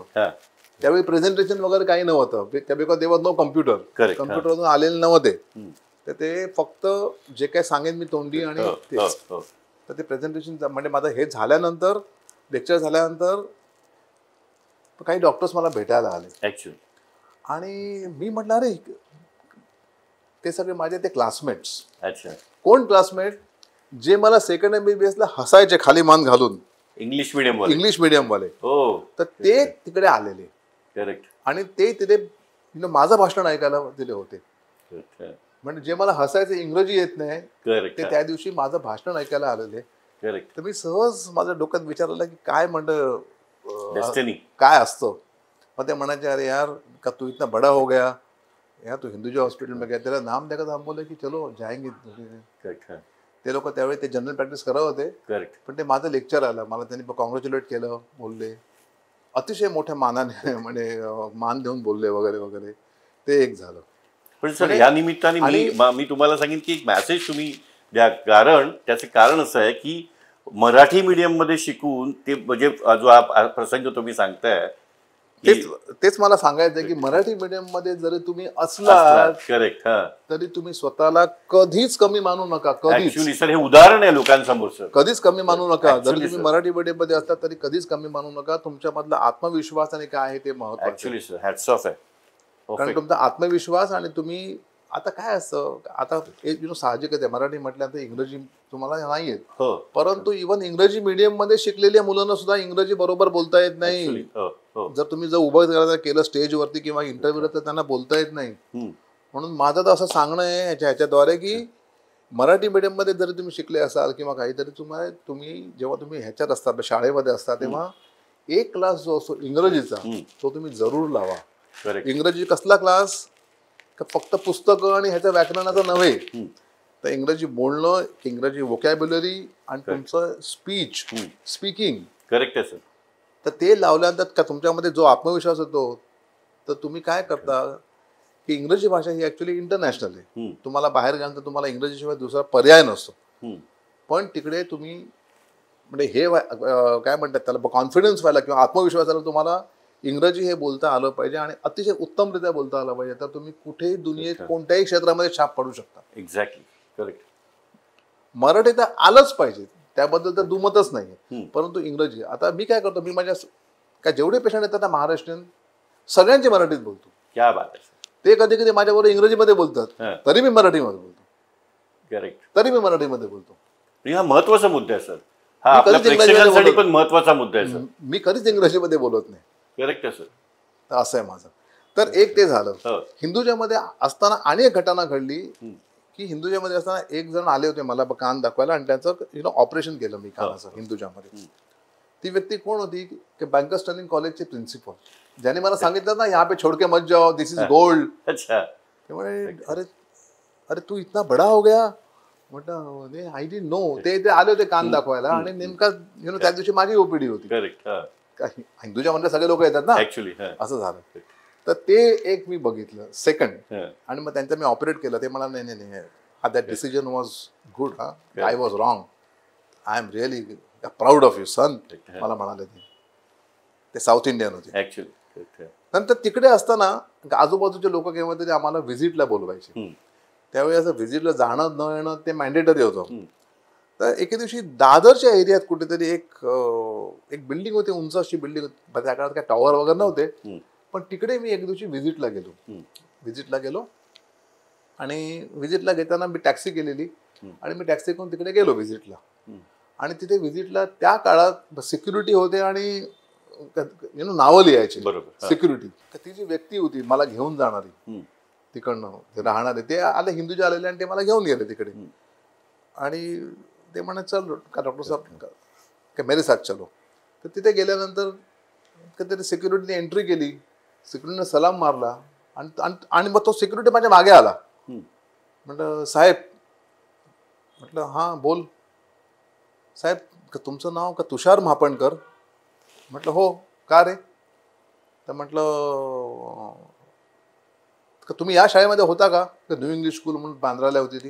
म्हटलं हो. का रे? तर म्हटलं नाही मी असं माझं नाव हे. अरे हां म्हटलं तू या कॉलनीत आमच्याच कॉलनीत राहायचा. अरे हां नाही तुला ओळखलं नाही म्हटलं, सिक्युरिटीची टोपी वगैरे आहे. तर म्हटलं काय रे कसा आहेस? त्याला हात मिळवला आणि त्याला मी हक केलं. तेव्हा तो माणूस चकित झाला त्या बिल्डिंग मध्ये राहणारा. अरे साहब डॉक्टर साहब आप वो अपना इसको गले मिले सिक्युरिटी को? अरे नाही म्हटलं वो मेरा क्लासमेट था उधर पांढरा में. हाच तो मुलगा मगाशी तुम्हाला मी मागे सांगितलेलं का ज्याच्या डोक्यावर हात ठेवून सांगितलं होतं ना झाडूवाला का तुझी इच्छा पूर्ण करो, हाच तो मुलगा. अरे बाप रे. म्हणजे त्याचं रिलेट मला तेव्हा झालं की अरे म्हटलं ह्याला काहीतरी ह्याची घटना होती. तर हाच तो मुलगा टीचरची फोन करायला जे ते म्हणाला होता टीचरची म्हणजे काहीतरी मस्ती करायला हसवायला. तेव्हा त्या टीचरने आशीर्वाद दिला होता की बाबा परमेश्वर तुझी इच्छा पूर्ण करो. पण म्हणजे असं कधीही कोणत्याही टीचरला दुखवू नका प्लीज. हा त्यामुळे हे करू नका. गुरुच्या स्थानी गुरु असतात. त्याच काळामध्ये म्हणजे मला असं झालं की माझा म्हणजे हे जे मी सांगतोय गुरुचं महत्व ते तुम्हाला हे सांगतोय की जेव्हा मी पास झालो तेव्हा पास होऊन प्रॅक्टिस चालू करायच्या अगोदर मी ऍक्च्युली मला अतिशय माझं सुदैव इतकं चांगलं की मला एक अशी व्यक्ती लाभली गुरुस्थानी. यांचं नाव आहे डॉक्टर ABR देसाई. तर ते त्यावेळेचे आशिया खंडातले टॉपमोस्ट इयर सर्जन होते, कानाचे डॉक्टर. आता ते चर्नी रोडला त्यांची प्रॅक्टिस असायची. तर मी त्यांच्याकडे जवळजवळ दुपारी 2ला जायचो का ते रात्री 12-1 पर्यंत त्यांच्याबरोबर असायचो. आणि तिकडे त्यांचं सगळं पूर्ण आत्मसात केलं. त्यांचं कसं काय चालतं प्रॅक्टिस, काय चालते, पेशंटचे सर्जरीज म्हणा, OPDs म्हणा, सगळं. आणि मी त्यांच्याबरोबर बसायचो. आणि त्यांनी हळूहळू त्यांनी मला जाणलं. मग मी त्यांच्याबरोबर अगदी म्हणायचं ना घरचा मेंबरसारखा झालेलो. तर त्यांनी एके दिवशी मला बोलवलं आणि त्यांनी मला सांगितलं म्हणजे जेव्हा मी प्रॅक्टिसला जायला लागलो तेव्हा सांगितलं आता म्हणजे इथे मी काढली 6 वर्ष आता म्हणजे मला. तर त्यांनी मला एक शिकवण दिली होती की हे बघ म्हटलं प्रत्येक पेशंट जो आहे तो पेशंट तू असं समज की तुझे आई आहे, तुझे वडील आहे, तुझे भाऊ आहे, तुझे बहीण आहे आणि मग त्यांना तो आजार झालेला आहे. जेव्हा तू असं समजशील त्यावेळेस तुझा हात कधीही मिस्टेक करणार नाही. करेक्ट. कधी रॉंग करणार नाही. हे एक. करेक्ट. दुसरी गोष्ट की मेडिकलमध्ये कंटिन्युअस इन्व्हेन्शन चालू असतात. असं नाही की आता एकदाचं झालं की परत प्रत्येक वर्षाला दिवसाला ते बदलत असतं. त्यामुळे टचमध्ये राहणं नवीन गोष्टी ज्या येतात ते दुसरं. तर तिसरी गोष्ट म्हणजे जर समजा कोणताही पेशंट बघताना तुला असं वाटलं की बाबा काही येत नाहीये, काही आपल्याला माहीत नाही किंवा आता काही एवढी मोठी पुस्तकं असतात कुठे तर त्याला सांगायचं थांबा. त्यांच्या समोर का तुझी जी लायब्ररी तुझे जे असतील पुस्तकं ते उचल, काढ आणि वाचून बघ. सांग की असं लिहिलंय, असं आहे. करेक्ट. तिसरं आणि चौथं की जर समजा असं कधी वाटलं तुला की बाबा काही तुला येत नाहीये, काही कसला आजार आहे, कानाचा म्हणा, घशाचा म्हणा, ते आपल्याला काय कळत नाही, ते 1-2 सिटिंग नंतर तुला कळलं तर त्यांना लगेच तुझ्या माहितीमधल्या जो असेल सिनियर किंवा कोणी माहितीगार त्याच्याकडे पाठव. हे 4 मी अगदी कटाक्षाने पाळतो. 5वी गोष्ट म्हणजे कसं त्यांनी सांगितलं की कधी आयुष्यामध्ये दारू किंवा सिगरेट घेऊ नको. ह्याचं कारण अल्कोहोल किंवा टोबॅको जर घेतलं तर तुमच्या हाताला कंप चालू होतो 50 नंतर आणि कंप पावणारा हात त्या ENT साठी हितावह नाही. त्याच्यामुळे तुम्ही हे जे आहे कंपन होणार तर ते काय करू नका. हे 5वं सांगितलं. तर मी या गोष्टीचं पालन करतोच. आणि एक गोष्ट मी सांगतो की त्यांनी सांगितलेलं आता कसं असतं की आता जे नवीन पिढी जी येते ENTची आता त्याच्यामध्ये इतके ब्रँचेस झालेत की फक्त लॅरिंगचा स्पेशालिस्ट, फक्त नाकाचा स्पेशालिस्ट, असे पण वेगवेगळे, फक्त हे नेझल टिप का सरळ करणारे त्यामध्ये प्रावीण्य मिळवणार आहे. आता I don't hesitate to send this patients of mind to them. कारण म्हणजे तो त्याच्यामध्ये चांगला आहे का मला ज्युनियरचं पण काय झालं, पण तो त्याच्यामध्ये चांगलं काम करतोय. Correct. You go they. Correct. म्हणून तो प्रामाणिकपणा जो असतो ना तो अतिशय महत्वाचा आहे. तर तुमची ही जी प्रिन्सिपल आहेत, तर हे मला त्या गुरुंकडनं ज्ञान मिळालं. तर आता हे सगळं चालू झाल्यानंतर हळूहळू प्रॅक्टिस चालू झाली, प्रॅक्टिसला रंग येऊ लागला. आणि मी त्यावेळेस बऱ्याच ठिकाणी बसायचो. इकडे सकाळी इकडे, दुपारी तिकडे, संध्याकाळी तिकडे वगैरे वगैरे सगळीकडे फिरत असायचो. या सगळ्या फिरतीमध्ये भ्रमंतीमध्ये मला असा एक अनुभव आला की मी प्रत्येक ठिकाणी डिपॉझिट द्या, भाडं भरा असंच बसायचो 2 तासाकरता. करेक्ट. परंतु त्या 2 तासामध्ये असं वाटायचं की यार आपण ते बसतोय, पण तिथे ना अपमानास्पद जी वागणूक केव्हा तरी व्हायची बऱ्याचदा. आता काय म्हणजे काय, जर समजा माझा वेळ आता 9 वाजेपर्यंत आहे, बाहेर पेशंट्स आहेत, 7 ते 9 माझी वेळ आहे. की आता 7 वाजता काय माझी रूम वेगळत नव्हती. 5 ते 7 जो कोण डॉक्टर बसायचा का तो जोपर्यंत उठत नाही तोपर्यंत मला तिथे एंट्री नव्हती. मग बाहेर मी आपलं उभा असायचो माझ्याच पेशंट बरोबर बाहेर वेटिंग रूम मध्ये. ते गेले की मी गेलो, ते 7:15 7:30 जेव्हा मिळेल. परंतु रात्री बंद करताना मात्र त्या रिसेप्शन तिकडे असायचे बाकीचे, ते म्हणजे रिसेप्शनिस्ट त्यांचे, सर का वॉच बघा किती वाजले. पेशंटच्या समोर येऊन त्यांनी मला विचारणं त्याच्यामध्ये किती अपमान होता. पेशंट म्हणायचे अरे या ऐसे बात म्हटलं नाही, म्हटलं they are not my employees, त्यांनी ठेवले. सर आम्हाला पण घरी जायचंय, आमची पण घरं आहेत का फॅमिली आहे. अरे म्हटलं झालं. मग केव्हा ते काय करतात, चक्क लाईट बंद करून टाकायच्या, ब्लॅकआउट, AC बंद करायच्या, म्हणजे आता निघा का बाकीचे पेशंट जाऊन दे मग बघूया. ते असं व्हायला लागल्यानंतर एक प्रकारचं म्हणजे ते अपमानास्पद वागणूक होतं. तरी म्हटलं आता काय करणार, मी चालू ठेवलेलं. परमेश्वरला सुद्धा असं हे ना फील झालं असेल, वाटलं असेल की बाबा हा माणूस धक्का मारल्याशिवाय बाहेर पडणार नाही. मग त्याने तो धक्का मारला जोरात. तर ते मला सांगायचंय. मी एका हॉस्पिटलमध्ये असंच होतो, क्लिनिक त्यांचं होतं हॉस्पिटलमध्ये, मी होतो बसवलो आणि माझं सगळं व्यवस्थित चालू होतं. 7-8 वर्ष 10 वर्ष झाली तिकडे. त्याच्यानंतर अचानक त्या हॉस्पिटलचे ओनर्स आले माझ्याकडे, मला सांगितलं आता एका आठवड्यामध्ये जागा खाली करा. म्हटलं आय वॉज शॉक्ड. तर म्हणजे एका आठवड्यात जागा खाली करा का बरं. नाही म्हणतात आमचं त्या हॉस्पिटलमध्ये आम्ही कोणाला ठेवत नाही आहोत, फक्त आम्ही जे आहोत तेवढेच आहोत आणि आम्हाला काहीतरी रिनोव्हेशन किंवा काहीतरी वेगळं करायचं आहे which we cannot tell, but then you have to vacate the place. म्हटलं आता मी म्हटलं असं कसं मी जाईन, म्हटलं 10 दिवसामध्ये मला ॲटलिस्ट तुम्ही थोडा दिवस वेळ द्या. तर म्हटलं नाही यू हॅव टू गो. हे बघा म्हटलं 3 महिन्यात तर तुम्ही कमीत कमी दिले पाहिजे. कोणताही माणूस जो असतो लिव्ह अँड लायसन्सवाले तर 3 महिन्यात तर काय होईल माहिती का, उगाच फुकटचं. तर मग मी स्टे ऑर्डर आणला तर कशाला, आय डोंट वॉन्ट. त्यामुळे 3 महिन्यात मी जाणार म्हणजे जाणार, ॲटलिस्ट म्हणजे you think about my self. ते म्हणाले ठीक आहे का, पण 3 महिन्याच्या वर एक दिवस. म्हणलं नाही ठीक आहे. त्यावेळेस घरी आल्यानंतर मला असं कळायला लागलं की यार आता काय करायचं पुढे. त्यावेळेस त्याच्या जस्ट 2 महिने अगोदर काय झालं, माझी बायको मला म्हणायची की आपण मुलुंडला आलोय, आपण दोन्ही लहान रूम मध्ये राहतोय, 1 रूम किचन, लहान रूम होती ती, पण 300 स्क्वेअर फूटची, मुलं होती त्यावेळी झाली होती. तर म्हणजे आपण आता इथे राहतोय तर आपण मोठं घेऊया. तर त्यावेळेस ऑलरेडी मी एका बिल्डरला भेटून मी ऑलरेडी एक फ्लॅट बुक केलं होतं.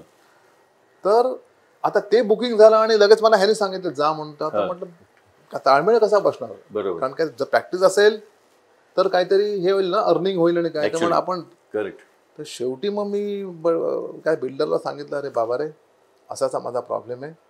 तर म्हटलं मला जे पैसे जे भरले काय जास्त नव्हते त्यावेळेस, हे 1 लाख फक्त त्याला दिलं, तर ते फक्त त्याने मला दे.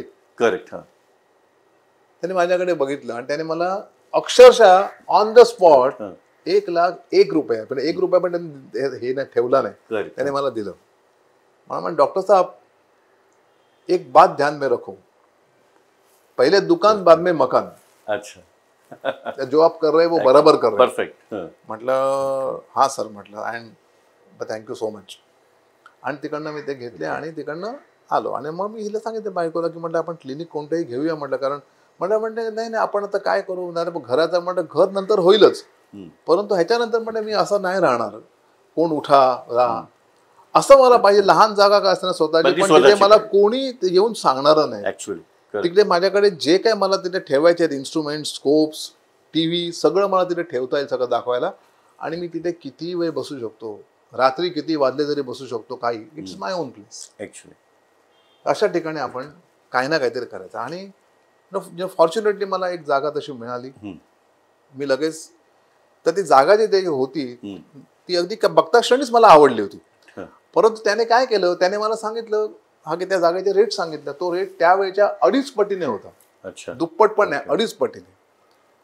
पण मी काय केलं की क्षणाचाही विलंब न होता मी सांगितलं हो. He was shocked. मला ठीक आहे. म्हणजे बायको म्हणाले रे एवढं, म्हटलं नाही, म्हणते महागचा मी बघितलं नाहीये.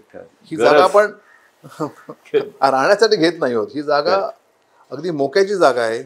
का पेशंटना यायला जायला बरं आहे, ऍक्सेसिबल आहे. कुठेही लांब कोनाड्यामध्ये आपण गेलो होतो तिथे आपल्याला ऍक्सेस पाहिजे लोकांना, जागा दिसायला पाहिजे. अशा ठिकाणी गेलो आणि अशा ठिकाणी मग मी ते चालू केलं. आणि ते बरोबर 3 महिन्याच्या आतमध्ये घडलं. त्यावेळेस काही गणेश चतुर्थी होती, तर त्याच काळामध्ये हे सगळं घडलं. म्हणजे त्याला पण मी खरंच गणपती बाप्पाचे खूप आभार त्याच्यामुळे की त्याच काळात हे सगळं घडलं आणि मी त्यांना दिलेला शब्द पाळू शकलो. 3 महिन्याच्या आतमध्ये. आणि त्याच्यानंतर का फॉर्च्युनेटली तिकडनं तो माझा प्रवास चालू झाला. ऍक्च्युअल माझं जे टर्निंग जे होतं ऍक्च्युअली ते टर्निंग तिकडेच तुमचं स्वप्न होतं रादर. आणि मला तरी वाटतं, म्हणूनच मी सांगतो की का प्रत्येकाने आपापलं जे काही असेल, तुमचा स्टुडिओ घ्यायचा आहे, तुमचं काही, तर तुमचं स्वतःची जागा असणे अतिशय महत्वाचं आहे. आधी सुरुवातीने रेंटने वगैरे घ्या, पण लहानचं का होईना पण कोण तुम्हाला तिकडनं खूप महत्वाचं हलवणार नाहीये. खूप महत्वाचं, अतिशय इम्पॉर्टंट. आजकाल कसं होतं की काय सगळे लोक लिव्ह अँड लायसन्स वरती राहतात. नाही आपण सगळं आयुष्यभर काढू, पण त्याच्यामध्ये एवढा दम नसतो. जर तुम्हाला शक्य असेल तर लहान का होईना पण तुम्ही घ्या स्वतःचा काय, कारण तिथे राहायला जी मजा वेगळी आहे तुमच्या घरच्यामध्ये, ओन प्रेमाइसेस मध्ये. Yes absolutely sir. नाही तर सतत ते होत नाही प्रत्येकाला आधी सुरुवातीला, पण आपण डेफिनेटली प्रयत्न करू शकतात. म्हणजे आज जो एक्सपिरियन्स तुम्ही शेअर करताय हा तर मोठा अनुभव आहे लोकांसाठी सुद्धा. नॉर्मली कसं असतं की एका वेळेनुसार एक डॉक्टर आणि पेशंट मध्ये एक भावनिक नातं जुळतच ते. सर असा एखादा प्रसंग आठवतोय का तुम्हाला की जो खूप इमोशनल आहे, जो तुम्हाला सांगावासा वाटतोय? एक प्रसंग असा आहे की जो म्हणजे आजही जरी इतक्या वर्षाने आठवला तरी सुद्धा अक्षरशः रोमांच येतो अंगावरती, काटा येतो अंगावरती. कसं झालं की मी त्या काळी सायनला, जसं मी सांगितलं आधी की सायनला जशी मी प्रॅक्टिस करत होतो, सायन्स सर्कलला, तर तिथे मी संध्याकाळी बसायचो. तर तिथे संध्याकाळी अचानक माझी ओपीडी अशी सगळी फुल होती, का बाहेर पेशंट्स पण होते. अचानक एक जण माझ्या केबिन मध्ये आला. त्याला बघूनच मी म्हटलं अरे हा तो त्यावेळी टीव्हीवरती एक हे होती ना चालू, फेमस सिरियल चालू होती, तर त्यातला तो कलाकार एक होता. ओके. तर मी त्याला म्हटलं हा, म्हटलं बोलिये. तर मला ते सांगितलं कि मेरे पिताजी यहाँ रहते हैं, का मैं भी यहाँ रहता हूँ, तो जरा नाक से बहुत खून आ रहा है, तो आप जरा चलिए मेरे साथ कृपा करके, बहुत खून आ रहा है, बहुत खून. म्हटलं ठीक आहे म्हटलं. तर मी माझ्या असिस्टंट जो होता तो वॉर्ड बॉय तिथे होता, तर त्याला सांगितलं अरे चल दे माझ्या बरोबर जरा. आणि मग त्याला घेऊन मी तिथे त्याच्याकडे गेलो.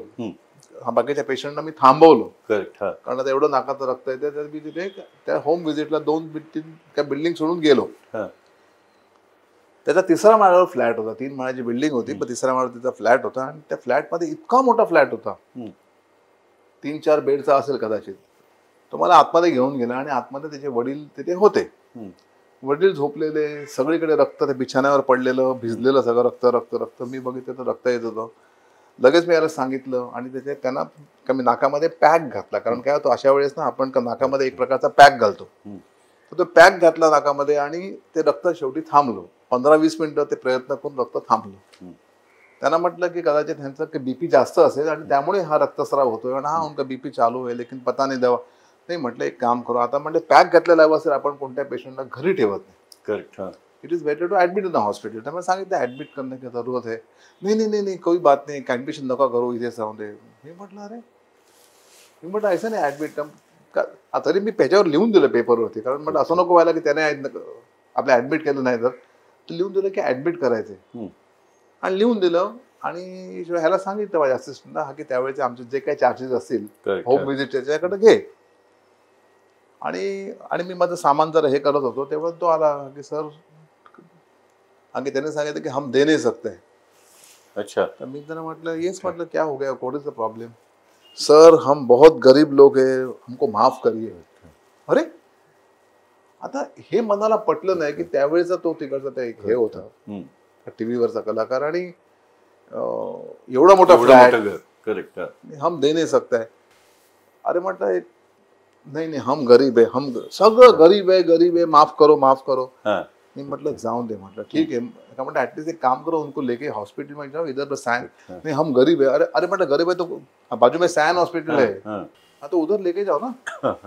नहीं नहीं सब छोड़ दे, आप खाली इतना की मेहरबानी, आपकी मेहरबानी, बस बस. मग मी म्हटलं आता काय माणसं आहे, स्वतःच्या वडिलांना पण ते हे करत नाहीये आणि सारखं. मी म्हटलं जाऊन दे, यु नो आता हे ऑलमोस्ट पाऊण तास त्याच्यामध्ये गेला, तिथे पेशंट थांबलेत. मी म्हटलं अरे काय कुठे, म्हटलं ह्याला आलो मी इथे फुकटचा. आणि तिकडनं मी वरून खाली उतरवत होतो, पहिल्या माळ्यावर आलो. पहिल्या माळ्या आल्यानंतर पहिल्या माळ्यावरती मी बघितलं तर गडबड चालू होती, 2च फ्लॅट होते, गडबड चालू होते का दोघे फ्लॅटचे दार उघडत, इकडनं ते माणसं 1-2 बायका धावत होत्या.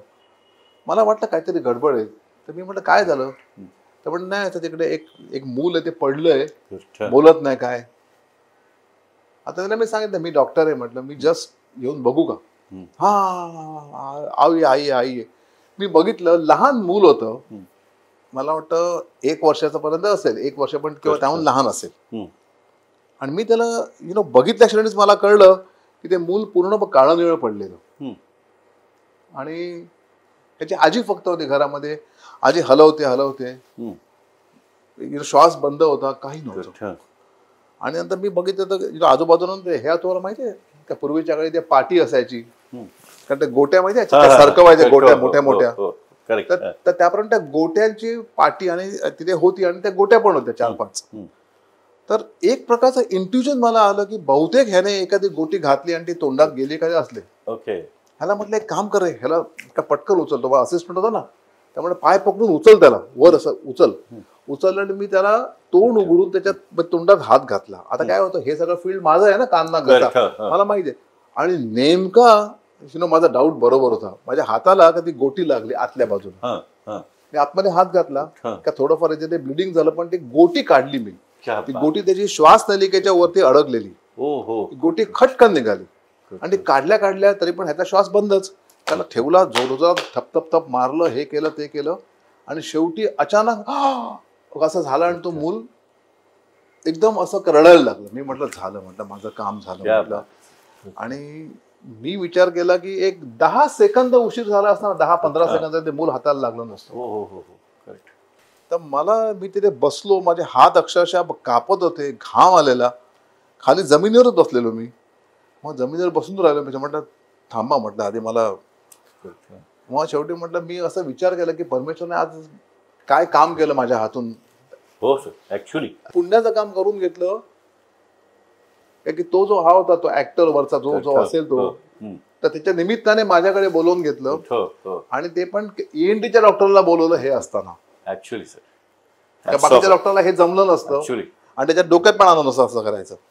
निमित्त झालं ते. हा, म्हणजे ते मला त्यांनी तिथे बोलवून घेतलं आणि झालं. मग त्यांना मी सांगितलं की माई इथे आहे, माझं असं आहे. तर त्याचे आई वडील नाही आता ते येतील. त्या काळात मोबाईल वगैरे जास्त नव्हतं ना, म्हणजे ते येतील. आणि मी तिकडनं रात्री निघालो 9:30 का 9:45. तर जस्ट निघताना त्याचे आई वडील आले होते माझ्याकडे मला भेटायला. तर म्हटलं आपने इधर, हाँ म्हटलं हम उनके माता पिता जी सर आपका. अरे म्हटलं आपने बहुत बड़ा पुण्य किया रहेगा आपके लाइफ में, नहीं तो फिर ऐसे इतना कोइंसिडेंस करेक्ट हो ऐसा हो नहीं सकता है. म्हटलं ते म्हणाले नाही सर आपका बहुत बहुत शुक्रिया, धन्यवाद. मग म्हटलं त्या मुलाला ते घेऊन माझ्याकडे प्रत्येक दिवाळीच्या दिवशी माझ्याकडे यायचे, दिवाळी आदल्या दिवशी जस्ट भेटायला, काहीतरी गिफ्ट घेऊन यायचे. मला म्हणाले नाही सर या आपके हमारे तरफ से आपके लिए म्हटलं. तर ते घेऊन यायचे. मग तिकडनं मग मी मुलून सायन्स सोडलं, इथे आलो. आता तो मुलगा मला वाटतं मोठा झाला असेल, त्या गोष्टीला जवळ बरीच वर्ष झाली, तो मुलगा मोठा. तरी पण ते 5-1 वर्ष माझ्याकडे आले होते. इमोशनल बॉन्डिंग झालं. मी ते मुलुंडला आल्यानंतर सुद्धा ते 2 वेळा आले. त्यामुळे माझ्या मुलाला बघून खूप बरं वाटायचं, मुलगा मोठा झालेला. म्हटलं ऍक्च्युली म्हणजे काय असतं ते एक मला अतिशय, म्हणजे आजही ते आठवलं ना की असं वाटतं त्या काळात हिम्मत, पटकन मला कळणं, आपले इंट्युजन येणं, ऍक्च्युली आतमध्ये हात घालणं, हॅट्स ऑफ आहे सर. ईश्वराने कसं घडवून आणलं ऍक्च्युली एक अनुभव आहे, काय हे खूप मोठा चमत्कार अनुभव आहे. आहे. सर हे हा झाला भावनिक प्रसंग. ओके, हा खूप इमोशनल गोष्ट आहे सर. असाच एखादा मजेशीर पण होऊ शकतो ना, कारण इतकी मोठी प्रॅक्टिस आहे तुमची की जिथे तुम्हाला असं वाटतं की अरे एक खूप छान एक मजेशीर पण प्रसंग तुमच्या कुठल्या लक्षात असेल जो आपल्या प्रेक्षकांना तुम्ही सांगू इच्छिता. मजेशीर प्रसंग असे येतात बरेचसे, पण एक मला नक्की आठवतोय. एक पेशंट माझा रेग्युलरच येतो सा, आणि कसं असतं माहितीये, त्याचा ना एक रिलेशन फार पूर्वीचा एक पिक्चर होता आनंद. त्या आनंद पिक्चर मध्ये एक रमेश देवने भूमिका केलेली आहे डॉक्टराची. तर त्यात एक आहे पेशंट येते, तर त्याला ऑलमोस्ट सिमिलर असा हा होता. तर हा पेशंट माझ्याकडे रेग्युलर यायचा, आणि बंगाली होता तो, आणि हिंदी बोलायचा. डॉक्टर साहब हमको इधर दुखता है, इधर दुखता है. म्हटलं ठीक आहे, काही नसायचं बऱ्याच वेळा. मी त्याला म्हणलं की अरे यार, त्या गोळीची गरज नाहीये. गोळीची गरज नाही म्हटल्यात ह्याचं तोंड पडलं. गोळी का नाही, तो कुछ तो तपास करो. नहीं तपास नहीं, तपास भी नहीं करने का है. क्यों, देखो ना कुछ तो, कुछ एक्सरे बिक्सरे. बट अरे नहीं यार, क्या फुकट का क्यों करने का है, हमको पता है, हमको जब डाउट होता है तब हम आपको डेफिनेटली बताएंगे. हमको अगर डाउट ही नहीं तो क्यों एक्सरे करना. नहीं नहीं सर, कुछ तो करो. शेवटी मग माझे रिसेप्शन मला सांगायला झालं की सर त्याला काहीतरी लिहून द्यावं, फक्त सीबीसी जरी लिहून द्या म्हणे, तो हे होईल का ब्लड चेक करायला. आणि मग एखादी गोळी विटॅमिन्स वगैरे द्यायचो कधी. आणि तो जेव्हा माझ्याकडे आला होता ना, तेव्हा अशाच कंप्लेंट केव्हा होत्या खऱ्या, परंतु केव्हा आता असं असायचं कंप्लेंट्स. तर तो ना नेहमी ना काय करायचा माहितीये, मानेत दुखतं, इथे दुखतं, इथे असं करून द्यायचं, इथे इथे खाली, इथे या कॉलर बोनच्या इथे मला इथे त्रास होतो. तर स्कॅन नाही म्हटलं. एक दिवशी माझ्याकडे आला, तो जरा प्रफुल्लित होता. डॉक्टर साहब अब तो आपको लिखना ही पड़ेगा. म्हटलं क्या. मैं ना ONGC का शेयर होल्डर है. तभी क्या ONGC ने ऐसा एक स्कीम रखा है उधर कोलाबा में है कि 100 रुपीज में सिटी स्कैन देखो, तो आप ये लिख के दो, तभी आप मतलब हमको तो उधर जाके हम तो कर ही देंगे इसका स्कॅन. म्हटलं ठीक आहे, अच्छा आहे म्हटलं. मी लिहून दिलं सिटी स्कॅन नेक आणि काय काय आहे ते. तो गेला. 2 दिवसांनी माझ्याकडे आला. तोंड असं उतरलेलं, आपण म्हणतो ना मुंह लटका के आ गया, आणि माझ्याकडे ठेवला. म्हटलं क्या हो गया. अरे नहीं साहब, वो लोग बराबर नहीं था. मतलब अरे आप तो क्या रिपोर्ट. पहले बात सुनो मेरी सर. हम उधर गए तो उधर सब ये यंग लड़के लड़की थे उधर. वो मेरे को बोलते हैं अंकल ये हमारा ना ब्रेन स्कैन है. ब्रेन स्कैन का है. तो इधर लिखा नहीं है, इधर सिटी स्कैन लिखा है 100 rupees. You should mention, you should when you write the CT scan, you should do from head to toe anything. अभी आपने खाली अभी इधर लिखा है तो सिटी स्कैन ब्रेन का नहीं लिखा है. नहीं वो मैं बहुत झगड़ा किया. उन्होंने अल्टीमेटली मेरे को बोला कि अंकल हम आपके पाँव पड़ते हैं, हमसे भूल हो गया. हम क्या ONGC वाला नहीं है, लेकिन हमसे भूल हो गया, हम आपके पाँव पड़ते हैं. आप, मैं बोला जाने दे अभी, ये क्या है बच्चे जैसे है, छोड़ दिया. मतलब मैं थोड़ी देर आया, 2-3 मिनट चला. इसके बाद में रुका. मैं बोला यार ये अपॉर्चुनिटी अच्छा है, अभी इतना लंबा आया है कि तो ब्रेन का ही स्कैन क्यों नहीं कर ले वे. मतलब क्यों, बाय चांस कुछ रहेगा तो अभी इतना आया है तो वेस्ट क्यों करना. तो मैं वापस गया. मैं बोला अरे यार कर दो ब्रेन का कर दो. आणि त्याने ब्रेन स्कॅन करून माझ्याकडे रिपोर्ट घेऊन आला. म्हणजे असेही पेशंट आहेत माझ्याकडे. सिटी स्कॅन करून आला. ओके सर, पण ह्याच्याच मुद्दा पुढे घेऊन मला असं विचारायचं आहे की जसं आपण ENT आपण सर्जन आहात. ओके सर, काही लोकांचे गैरसमज असतात, समज असतात. सर, ह्या निमित्ताने तुम्ही काही लोकांना असं सांगू इच्छिता का की कान, नाक, घसा ह्या संबंधी लोकांचे जे काही गैरसमज आहेत ते तुम्ही लोकांपर्यंत, जे तुम्हाला वाटतंय की ह्याचे समज असतात आणि ह्याचेच गैरसमज असतात, हे सांगण्यापूर्वी एक थोडंसं मी सांगणार आहे एका मिनिटासाठी की कसं झालं की हा माझ्या डोक्यात आधीपासून मी सांगितल्याप्रमाणे मी जेव्हा म्युन्सिपल हॉस्पिटलमध्ये जेव्हा मी सगळे पेशंट्स बघायचो तेव्हा मला असं वाटायचं की बाबा हे पेशंट सगळे गरीब घराचे असायचे, त्यांना काही माहीत नसायचं ऍक्च्युअली. तेव्हा मला असं वाटायचं की बाबा ह्याला जर आपल्या आजाराबद्दल आपल्या अगोदरपासून कदा माहिती असली असती आता मग तो आजार हा वाढलाच नसता किंवा तो आजार टळला असता ऍक्च्युअली सर.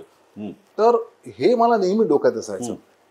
मग प्रॅक्टिस चालू झाल्यानंतर पुढे पुढे पुढे जसं आता हे झालं तसं पॅन्डेमिकच्या वेळेस मी प्रॅक्टिसला जात नव्हतो, तर त्यावेळेस मी लोकांना काहीतरी सांगण्यासाठी व्हिडिओज तयार करायचा मी हे केलं, प्रयत्न केला.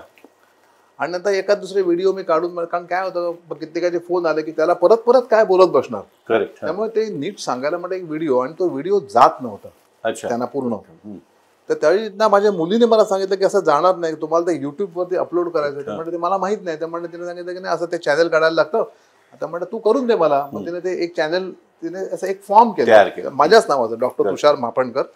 आणि तिने मग त्याच्यावरती मी 2 व्हिडिओ टाकले. म्हणजे असं तर त्या व्हिडिओला फक्त इकडचेच नाही बऱ्याच लोकांनी बघायला लागले, महाराष्ट्रातले नाही, इंडियातले, बाहेरचे, अब्रॉडचे. आणि तेव्हा मला कळायला लागलं की बाबा जे काय मला सांगायचंय लोकांना, जे काय त्यांच्यातले समज गैरसमज किंवा जे काही आजाराविषयी त्यांना सांगायचंय, असे म्हणजे ENT मध्ये खूप आजार आहेत. करेक्ट.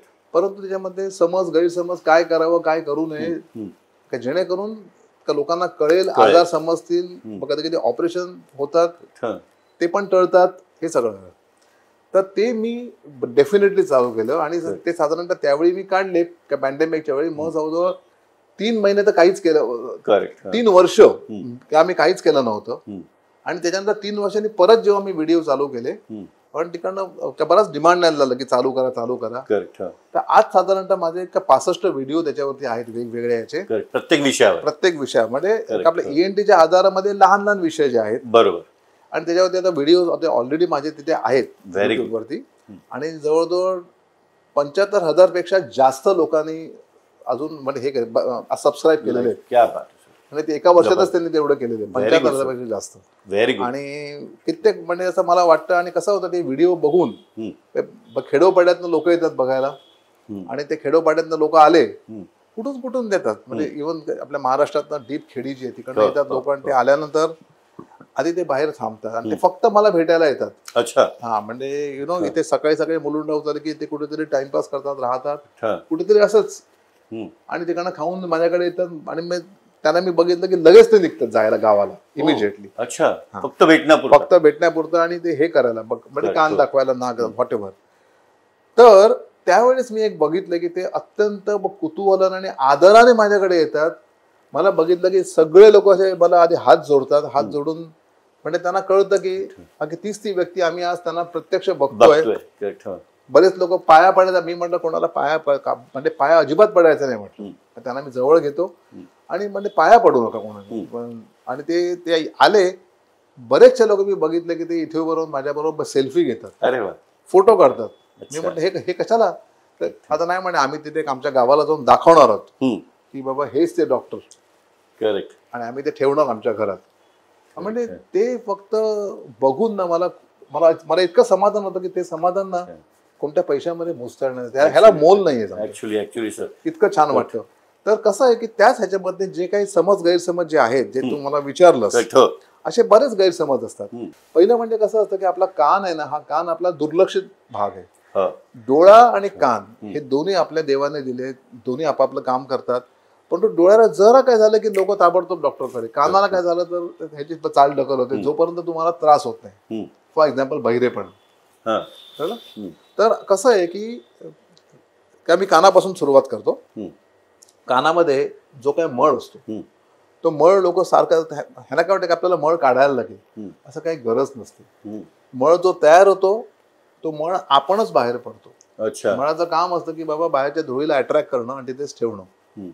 आणि आपण जेव्हा बोलतो, चातो, चावतो खातो तेव्हा इथे जबड्याच्या हालचालीमुळे त्या तिकडच्या भागाची हालचाल होते आणि त्यामुळे जेणेकरून ते कण असतात मळाचे ते कण मळाचे धुळीच्या कणासकट बाहेर पडतात. ओके.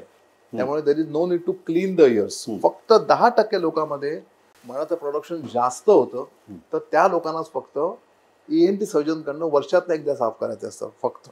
That's it. अदरवाईज आपलं मळ साफ करायची काहीही गरज नसते. करेक्ट. कानात बड घालतात लोक, ते बडची काही आवश्यकता नाही. कारण काय तो बड घालून अल्टिमेटली बडची साईज आणि कानाची साईज आहे ती एकच असते आपल्या ह्याची. ते आतमध्ये पर्यंत बड जात नाही.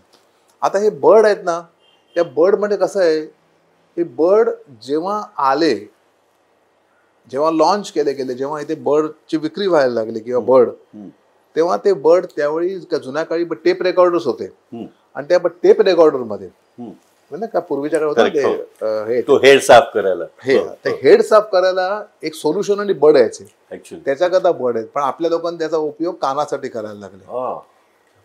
कालांतराने टेप रेकॉर्डर कालबाह्य झाले. पण ही नवीन माहिती आहे सर आणि ही खूप महत्वाची माहिती आहे लोकांना. टेप रेकॉर्डर नाही सांगतो, टेप रेकॉर्डर कालबाह्य झाले. टेप रेकॉर्डर कालबाह्य झाल्यानंतर मग बर्डचं करणार काय? करेक्ट. ज्यांनी मॅन्युफॅक्चरिंग केली त्यांच्यासाठीचा विषय. आता उद्या जर कार बंद झाल्या आता टायरवाले काय करणार? अच्छा. तर ते एकावर एक अवलंबून असतं. करेक्ट. तर मग त्यांनी ते इयर बर्ड म्हणून त्यांनी ते नाव दिलं. ओके. परंतु त्या इयर घातल्यानंतर त्या शब्दाला ऑब्जेक्शन आलं. कारण कोणत्याही मेडिकलच्या पुस्तकामध्ये ENTच्या स्टँडर्ड टेक्स्टबुक मध्ये कानामध्ये बर्ड घाला असं दिलेलं नाहीये. अच्छा. तर कानामध्ये बर्ड घातला कारण तुम्ही इयर लिहिले आणि आतमध्ये बर्ड घालून काही इजा झाली तर मग ती जबाबदार ती कंपनी असेल. करेक्ट. लिगली ऍक्च्युअली हे त्यांना कळलं, मग त्यांनी इयर काढून टाकलं. आजही ते बर्ड म्हणूनच प्रचलित आहे. करेक्ट. आता काय काय याच्यावरती इयर लिहिले पण ते वैधानिक इशारा. सिगरेट प्या पण वर वैधानिक इशारा लावलेला, त्यातला हा वैधानिक इशारा त्यांनी ठेवलेला आहे. पण बर्ड घालणं हे ऍक्च्युली चुकीचं आहे. त्यामुळे आणि त्या बर्डने तुम्ही ऍक्च्युली म्हणतो आतमध्ये ढकलता, बाहेर काढत नाही. Correct. Better not to put bud. Correct. तिसरी गोष्ट म्हणजे लोक वाफा घेतात. आता ते वाफा म्हणजे काय, जरा सर्दी झाली वाफ, जरा सर्दी झाली की वाफ. तर त्या वाफ कसं असतं की सर्दीचे 2 प्रकार असतात. एक असतो ते ॲलर्जिक आणि एक असतो इन्फेक्टिव्ह. इन्फेक्टिव्ह सर्दीमध्ये जाड शेंबूड असतो, घट्ट शेंबूड असतो. तो घट्ट शेंबूड पातळ करायला पाणी असतं, कारण ते पाणी महत्वाचं असतं. त्या वाफेमध्ये जे काही विक्स वगैरे जे काय तुम्ही घालता तर ते इतकं महत्वाचं नाही, पण ते पाणी महत्वाचं आहे. पाण्याने आत जाऊन पाणीने ते आतमध्ये जे हे असतात ते लूज होतं तुमचं, ते चिकट तो शेंबूड. पण ज्यांना ॲलर्जी आहे त्यांना मात्र वाफ म्हणजे डेंजरस, अतिशय डेंजरस. ॲलर्जी म्हणजे काय, सारख्या शिंका, नाकातनं पाणी येणं, नाक ब्लॉक असणं, त्यांना वाफ नाही घ्यायची. कारण त्या वाफेने काय होतं, तुम्ही तुमची स्किन जी असते ॲलर्जिक म्हणजे सेन्सिटिव्ह ते तुम्ही अजूनच हे करणार सुजवत आहे. त्याच्यामुळे वाफ नाही घ्यायची त्या लोकांमध्ये. म्हणजे असं असतं. गुळण्या करताना लोक मीठ घालतात. आता काय असतं की गुळण्या करताना लोक कोमट पाण्याच्या गुळण्या करतात आणि मीठ इतकं घालतात की जास्त मीठ घातलं की लगेच बरं होणार, असं नाहीये. करेक्ट. मीठ म्हणजे ते ऑस्मोलॅरिटी म्हणतो आपण त्याला केमिकलमध्ये, केमिस्ट्रीमध्ये. आता जर समजा ही भिंत आहे, इथे जास्त मिठाचं पाणी आहे, तर ते मिठाचं पाणी इकडनं पाणी शोषून घेणार तुमच्या त्वचेतनं. म्हणून तुम्हाला जे मीठ घालतात ह्याच्यामध्ये त्या मिठाचं प्रमाण तुमच्या अश्रूंच्या चवी एवढं असलं पाहिजे. अच्छा. तरच. करेक्ट. अदरवाईज नाही. जर तुम्ही जास्त मीठ घालाल तर तुमचा घशातलं पाणी निघून जाऊन तुम्हाला अजून कोरडेपणा येईल. ओके. तुम्ही बेसिकली बऱ्याच लोकांना सवय असते की करून आपलं बघणं, जरा काय झालं करा आणि बघा, करा आणि बघा, बॅटरी मारा. आजकाल तर मोबाईल आहे, सेल्फीने आतमध्ये फोटो काढले आणि जिभेच्या मुळाशी ना असे तुम्हाला ना उंचवटे दिसतात येथे. ही जीभ आपण करतो तेव्हा अगदी मुळाशी येते असे, म्हणजे जिभेच्या मागचा भाग आणि पुढचा भाग त्यामध्ये एक लाईन असते आणि त्याच्यात उंचवटे असतात आणि ते उंचवटे असे बटनासारखे असतात. ते उंचवटे म्हणजे ऍक्च्युअली कडू चवीच्या संवेदना, कडू चवीचे टेस्ट बर्ड्स. तर आपण हात लावलो तर आपल्याला वाटतं अरे काहीतरी घट्ट आहे, अरे काय लागले रे, काय झालंय, कॅन्सर तर झाला नाही ना. तर कसं असतं माहितीये, आपली जी जीभ असते, आपण जेव्हा बाहेर काढतो तेव्हा एक लक्षात ठेवायचं की चव आहे या फक्त 4 चवी आहेत: गोड, आंबट, खारट आणि कडू. ह्याच्याशिवाय चव नाही दुसरी. हम्म. डॉक्टर तिखट चव नाहीये, तिखट हे सेन्सेशन आहे. ओके. भगभगतं. करेक्ट. तुम्ही कानात घाला, नाकात घाला किंवा आणि कुठेही घाला, मिरची खाल्ली की तुम्हाला भगभगणार. करेक्ट. कळलं? तर त्यामुळे ते ऍक्च्युली सेन्सेशन आहे आपल्या, म्हणजे का त्वचेला लागल्यानंतर त्वचा पोळते ते. तर आता हे जी गोड जी संवेदन असते ती फक्त पुढे असते. पुढे ही जीभ आहे, जिभेच्या पुढे साईडला पूर्ण खारट आणि आंबट. आणि जे सांगितलं मगाशी मी मागे ती कडू. अच्छा. म्हणजे जर आपण कारलं इथे ठेवलं जिभेच्या टोकावरती तर तुम्हाला कडू लागणार नाही. करेक्ट. कारलं इथे गेलं तरच कडू लागेल. करेक्ट. साखर खाल्ली तर तुम्ही जर आपली साखर डायरेक्ट इथे घातली आणि खाल्ली तर तुम्हाला साखर गोडच लागणार नाही. हो, साखर has to have this. Correct. ते एक. आणि प्रत्येक गोष्ट आपण जी खातो that should be in liquid form, तरच तुम्हाला चव लागणार. तर ते लिक्विड फॉर्म कसं होतं आपल्या लाळेमुळे थोडाफार त्याचं ते होतं, ते लिक्विडिश होतं आणि मग तुम्हाला चव लागते. ओके. तोंड कोरडं असेल, लाळ नसेल आणि जर तुम्ही जर काही असं सुकं खाल, तोंडाला पूर्ण कोरड पडली आणि तुम्ही साखर दिली तोंडात, तुम्हाला काय वाटणार नाही कडू वगैरे. करेक्ट. असं असतं. हे असं आहे. त्याच्यामुळे हे सगळे प्रकार असतात. सर्दी तुम्हाला मी सांगितल्याप्रमाणे 2 सर्दी, एक ॲलर्जी आणि एक हे. आता बहिरेपणा जो असतो हा बहिरेपणा अतिशय महत्वाचा असतो. जसं आपलं वय वाढतं, जसं आपलं वय वाढलं तेव्हा आपला हळूहळू आपला बहिरेपणा वाढत जातो किंवा आपल्याला आपली ऐकायची नस ती कमजोर होते.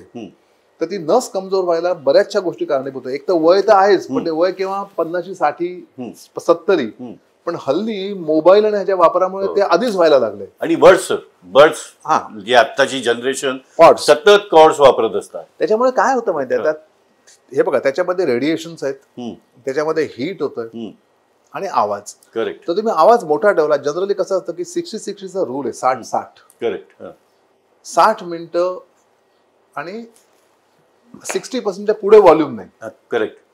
आणि ते पूर्ण तुम्ही एक 60 मिनिटापर्यंत ऐकू शकता दिवसाला.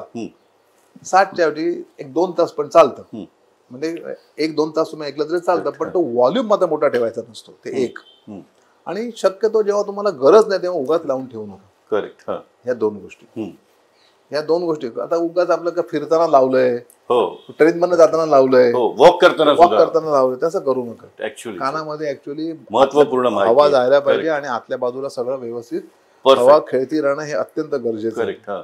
मोबाईलचा वापर हा सुद्धा अगदी केअरफुली करा.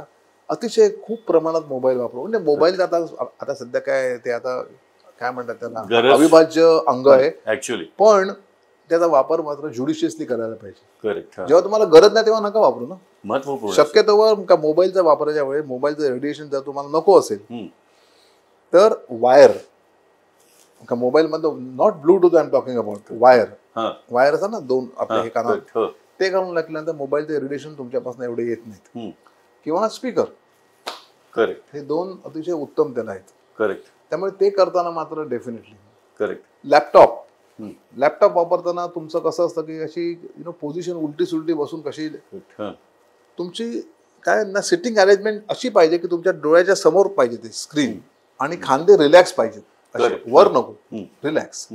आणि मग तुम्ही ते लॅपटॉप बरोबर नीटपणे तुम्ही का वापरू शकता, करू शकता. त्यामुळे तुझ्या मानेला ताण होत नाही, मानेचे मणके वगैरे व्यवस्थित. नाही तर काय होतं माहिती का, laptop is one of the causes even for vertigo. त्याच्यामुळे हे झाल्यामुळे मानेच्या मणक्याला ताण पडून ब्लड सप्लाय पण जरा थोडासा ताणला जातो आणि नंतर मग चक्कर वगैरे याची शक्यता असते. अशा खूप गोष्टी असतात. त्यामुळे ह्या इन जनरल मी सांगितल्या. करेक्ट. महत्वाचं जे लोकांना खूप ऐकायचं या बाबतीत आणि समजून घ्यायचं आहे. सर बरेच समज आहेत, गैरसमज आहेत. जसं मगाशी तुम्ही ते सगळं व्यवस्थित समजावून सांगितलं तसं सर जसं तर घोरणं आहे, ओके, त्याच्यानंतर सायनस, असे अनेक लोकांचे प्रश्न आहेत. तर त्यावर लोकांना काही तुम्ही समजावून सांगाल तर खूप आवडेल आम्हाला. निश्चित. कसं असं म्हणजे माझ्याकडे जे लोक येतात ना, जर समजा माझ्याकडे 100 पेशंट जवळ आले आणि त्यांनी मला सांगितलं की डॉक्टर का मला सायनसचा प्रॉब्लेम आहे, माझा पहिला प्रश्न त्यांना असतो पण सायनस म्हणजे काय, वो मालूम नाही. 99 लोकांना माहित नसतं सायनस म्हणजे. ओके. हा, नाकाचं हाड तिरपं, इथे दुखतं, इथे काहीतरी आहे, इथे, हे सगळं सांगतात, त्यांना माहित नसतं. तर मी आज सांगतो की सायनस म्हणजे काय की जनरली ना आपलं हे नाक असतं, नाकाच्या मध्यभागी हाड असतं आणि इथे दोन जे आपल्या गालाच्या पोकळ्या आहेत, आपले गालाची हाडं आणि वर कपाळाचे हाडं आहेत, ते आतून भरीव नाही आहे, ते आतून असे पोकळ आहेत. तर त्या पोकळ्यांना सायनस म्हणतात मेडिकल टर्मिनॉलॉजीमध्ये. आणि या सायनस सगळ्या माणसामध्ये असतात. जेवढी माणसं पृथ्वीला, अरे माणसं काय, जनावरांमध्ये सुद्धा सायनसेस आहेत. ओके. कुत्रे, मांजरे, वाघ, सिंह सगळ्यांना सायनस आहेत. आलं लक्षात. आणि त्या सायनसमध्ये काय असतं, हवा. ती हवा जाते कुठून, नाकातनं. त्याच्यामुळे नाकाच्या आतमध्ये लहान लहान छिद्र असतात का जेणेकरून आपण जेव्हा श्वास घेतो तेव्हा त्यातली 5% हवा इथे जाते सायनसमध्ये आणि उरलेली हवा छातीत जाते. ओके. त्यामुळे प्रत्येक ह्याला इथे म्हणजे कसं असतं की सायनस प्रत्येकाला असतं आणि त्याच्यामध्ये नॉर्मल हवा असणं हे ऍक्च्युली गरजेचं असतं. आता लोकांना वाटतं की सायनसच्या पोकळ्या कशाला दिल्यात लोकांनी, काय म्हणजे काय गरज आहे. याचं कारण असं की त्या ह्याच्यामुळे पोकळ्यामुळे आपलं डोकं हलकं होतं. आपल्या डोक्याचं जे वजन आहे ते आपलं हलकं केलं जातं, एक. आणि दुसरी महत्वाची गोष्ट म्हणजे आपण जे काही बोलतो तर आपला कंठ इथे आहे, तिकडनं आपला आवाज येतो. त्या आवाजाचं व्हायब्रेशन जे असतात ना, ते व्हायब्रेशन समोर जायला तुम्हाला काहीतरी एम्प्टी स्पेस पाहिजे. तर त्या एम्प्टी स्पेस म्हणजे सायनस. त्याच्यामुळे तुमचा आवाज घुमतो आणि तो आवाज आता थ्रो जास्त जातो. जेव्हा तुमच्या त्या सायनसच्या पोकळ्यामध्ये सर्दीमध्ये जेव्हा सर्दी भरते, शिंबूड भरतो, तर त्यावेळी तुमचा आवाज फ्लॅट होतो. आपण त्याला म्हणतो ना आवाज फ्लॅट झाला. एखादं भांडं जर एम्प्टी असेल, आपण त्याला वाजवलं आणि जर त्या भांड्यामध्ये पाणी भरलं वाजवलं तर कसं वाटेल तसं. त्यामुळे आपण जे बाहेरनं हवा घेतो तर त्या हवेमध्ये काही समजा दूषित कण असले, ते आतमध्ये गेले तर ते सायनसमध्ये गेल्यानंतर त्यामुळे सायनसचं इन्फेक्शन व्हायची शक्यता असते. करेक्ट. आता काय असतं की पोल्युशन जे असतं बाहेर, तर ते पोल्युशनमुळे ह्याचं का प्रमाण अतिशय जास्त वाढतं. बाहेरचं जे पोल्युशन जेवढं आहे, आपण नॉईज पॉल्युशन बघतो, वॉटर पॉल्युशन बघतो, पण हवेचं पॉल्युशन अत्यंत अत्यंत अत्यंत महत्त्वाचं आहे. कारण माझ्याकडे असे कित्येक पेशंट आहेत की त्यांना इथे नेहमी सर्दी हे ते, पण ते मला नेहमी सांगतात की आम्ही काही कामाकरता सिंगापूरला गेलो, आम्ही ह्याला कामाकरता युकेला गेलो, की तिथे उतरल्या आम्ही एकदम बरे असतो. ह्याचं कारण there is no pollution. Correct. त्यामुळे पोल्युशन हे अतिशय महत्त्वाचं आहे.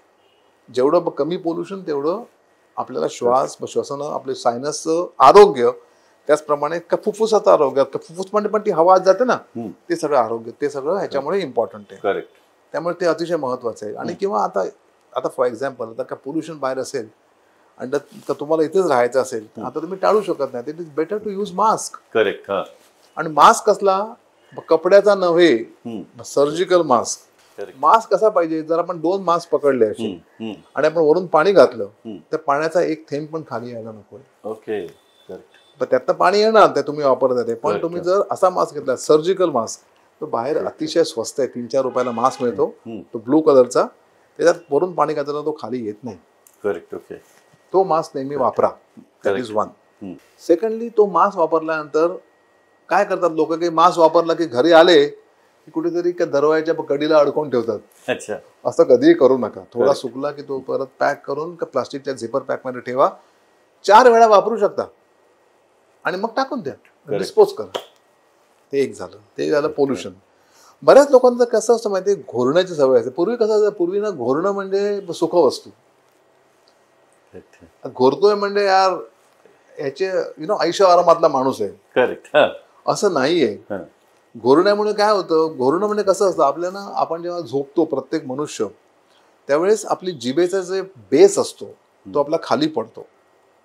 तर त्या जिभेचा बेस खाली पडल्यामुळे वरून येणारी जी हवा असते ती इथे नाकाच्या मागच्या बाजूला रेस्ट्रिक्ट जाते, ती आत जात नाही. तर ते आत न गेल्यामुळे तुम्हाला तो श्वास अर्धा खाली जातो आणि त्यातला तो अर्धा श्वास आहे तो ऍक्च्युली तोंडातनं बाहेर येतो आणि त्यामुळे तुमची टाळू हलते. टाळू म्हणजे तुमची पडजी, आणि ती अशी फडफडते का पंखाचा हे असतं ना, का पक्षाचे पंख असे, त्यातनं तो आवाज क्रिएट होतो. करेक्ट. ओके. त्यामुळे तुमचं नाक चोक आहे का, नाक बंद आहे का, ह्याची रचना कशी आहे, बेस काय, ते सगळं बघणं महत्त्वाचं आहे. आता कसं होतं की घोरण्यामुळे ना ऑक्सिजनची लेवल आपली झोपेमध्ये कमी होते. म्हणजे आता मी काय म्हणतो, आता प्रत्येकाला ऑक्सिजन लेवल पॅन्डेमिकच्या अगोदर माहीत नव्हती, ते मग त्यांना सगळ्यांना माहीत झालंय. अरे ऑक्सिजन किती आहे, 97, 98. अच्छा आहे. अरे पण झोपेमध्ये कोण करतं का ऑक्सिजन? नाही. तर तुम्ही जर झोपेत घोरण्यामध्ये जर ऑक्सिजन कराल तर तो बऱ्याच वेळा 90च्या खाली जातो, 80च्या खाली जातो 80-90च्या मध्ये असलं तर it is dangerous for our brain, dangerous for our heart, dangerous for kidney. धडधाकट माणूस आहे पण त्याला रिनल फेल्युअर झालं काही नसताना तर ते एक कारण असतं, ऑक्सिजनची कमतरता. स्ट्रोक येतो रात्रीचा, ते कारण असतं. हार्ट अटॅक्स, अशी बरीचशी कारणं होऊ शकतात. त्यामुळे स्नोरिंग असं ह्याच्यावर करू नका. त्यामुळे स्नोरिंगमध्ये एक टेस्ट असते, स्लीप टेस्ट. ते केल्यानंतर आपल्याला कळतं की बाबा तुम्हाला किती कमी आहे, मग त्याप्रमाणे त्याचा इलाज डेफिनेटली करता येतो. करेक्ट. स्नोरिंगचा करेक्ट असं आहे. आणि आजकाल कसं आहे, आता आजकाल स्ट्रेस भरपूर आहेत. जिकडे जावं तिथे आता कोणी असं म्हणणारा नाहीये. तो तुला माहिती आहे ना, रामदास स्वामींनी म्हटलं जगी सर्व सुखी असा कोण आहे, विचारे मना तुझी शोधून पाहे. तसं असं कोण नाहीये. स्ट्रेस नाही असं कोण नाही, लहान मुलापासून मोठ्यापर्यंत. स्ट्रेसमुळे कसं असतं की आपल्याला ना या जनरली म्हणजे हे बाकीचे जे असतात, बीपी वाढणं, झोप न लागणं वगैरे वगैरे, ENTच्या क्षेत्रात विचारता मायग्रेन नावाचा एक त्रास स्ट्रेसमुळे होतो, डोकंदुखीचा.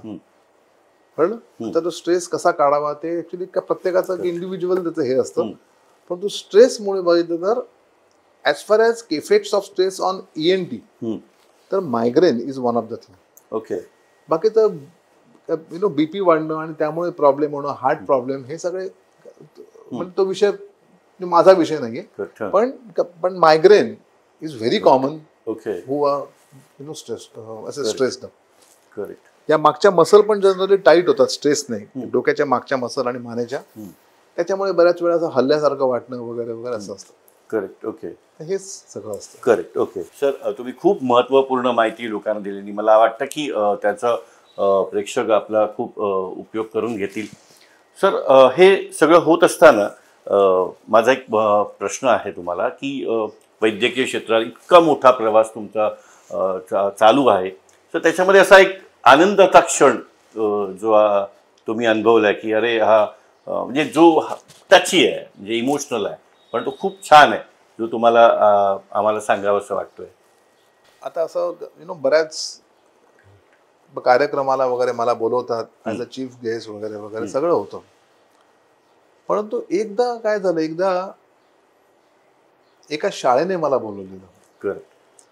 आणि ती शाळा म्हणजे माझी पहिली शाळा. म्हणजे इव्हन म्हणजे मी जेव्हा इथे ह्याला घेतली, न्यू इंग्लिश स्कूल सांगितलं, त्याच्या अगोदर माझ्या आईने मला त्या शाळेत घातलेला. ती शाळा खूप आधी बांद्राची शाळा होती, लहानची शाळा आहे ती होती. आता जरा ती मोठी झाली आहे. महात्मा गांधी विद्या मंदिर म्हणजे त्याचं नाव आहे. अच्छा. ते मी सांगू इच्छितो. तर म्हणजे आईने तिथे घातलेला. त्यावेळी मॉन्टेसरी म्हणायचे. करेक्ट. KG नव्हतं, मॉन्टेसरी. आणि त्याच्यानंतर मग दुसरी शाळा आली उदयाला, तेव्हा तिने मला इथून कोण तिथे घातलं. तर मला तेवढं लहान त्यावेळेस. त्या शाळेने एके दिवशी मला त्यांचं चीफ गेस्ट, प्रमुख पाहुणे म्हणून समारंभाला बोलवलं. आणि त्याला सांगितलं की जरा आमच्या मुलांना कान्ना कशाबद्दलचं पण सगळं सांगा आणि हे ते सगळं आमचं. तेव्हा त्यावेळेस मी जेव्हा तिथे गेलो आणि त्या लोकांना माहित पण नव्हतं की मी ती शाळा, माझी ती पहिली शाळा. त्यांनी ते कुठून तरी त्यांना कळलं का माझ्याबद्दल माहिती आली. त्यांना मी सांगितलं की ही शाळा आहे ना, ही शाळा माझ्या आयुष्यातली पहिली शाळा, माझं शाळेचं पहिलं पाऊल मी या शाळेत ठेवलेलं. आणि तिकडे मी खास आईला घेऊन गेलो होतो. आई म्हणलं अगं म्हणलं तू मला कधीच स्टेजवर बोलताना बघितलं नाहीयेस, आज मी मुलांना जे काय सांगणार आहे ते वगैरे ते मला म्हणाले हा मी येईन. तर मी भावाला सांगितलेलं. त्या दिवशी माझ्या दोन्ही भावांनी सुट्टी घेतली होती आणि आईला घेऊन ते बसले होते. तेव्हा मी सांगितलं की या शाळेमध्ये म्हणे आज माझी आई आली आहे. तिने आजपर्यंत माझी एकही भाषण ऐकलेलं नाही, पण ती आज इथे बसलेली आहे आणि तिने मला शाळेत घातला होता, याच शाळेमध्ये. आणि त्यावेळेस मी तिच्या हस्ते माझा सत्कार जो झाला तो त्याने गळ घातले की नाही तिला. तर त्यावेळी तिच्या डोळ्यात जे पाणी होतं ना, तो that was suppose to be one of the best moment of my life, आनंदाचा क्षण म्हणून. Great sir, great, very good sir, खूप छान सर. ह्या निमित्ताने सर अजून एक प्रश्न आहे की जसं प्रत्येकाच्या आयुष्यात एक गिल्ट राहतं, ओके, की ना मला ना सॉरी बोलायचं आहे, कारण ह्या गोष्टी माझ्या हातून कळत नकळत इतका प्रवास मोठा असल्यामुळे ह्या राहिल्या. की ह्या माणसाला ना ह्या गोष्टी मला राहिल्या सॉरी बोलायचं किंवा what ever reason it is. Okay sir, असं तुम्हाला कोणाला सॉरी बोलावं असं वाटतंय? अशी कुठली व्यक्ती आहे की माझा सॉरी बोलायचं राहिलंय? कसं आहे की माझ्या आयुष्यामध्ये 2 स्त्रिया या अतिशय महत्त्वाच्या, एक म्हणजे आई आणि एक म्हणजे माझी बायको. आता कसं होतं की माझ्या आईचं म्हणजे तुम्ही ऑलरेडी सांगितलेलं झालं, आणि अनफॉर्च्युनेटली जेव्हा त्या पॅन्डेमिकमध्ये सेकंड वेव्ह आलेली तेव्हा का तिला हा आजार झाला आणि ती स्टेट ICU मध्ये आणि ह्याला होती. जवळजवळ महिना सव्वा महिना तिने तिथे स्ट्रगल केलं. तिकडे म्हणजे मी ऍक्च्युली जाऊ पण शकलो नाही. ICU मध्ये कोणाला जाणं अलाउड पण नव्हतं. आणि त्यावेळेस एकदा फक्त आमचं फक्त व्हिडिओवरून बघणं झालं, त्याच्यानंतर बघणंच झालं नाही. आणि त्याच्यानंतर काही गेली ती.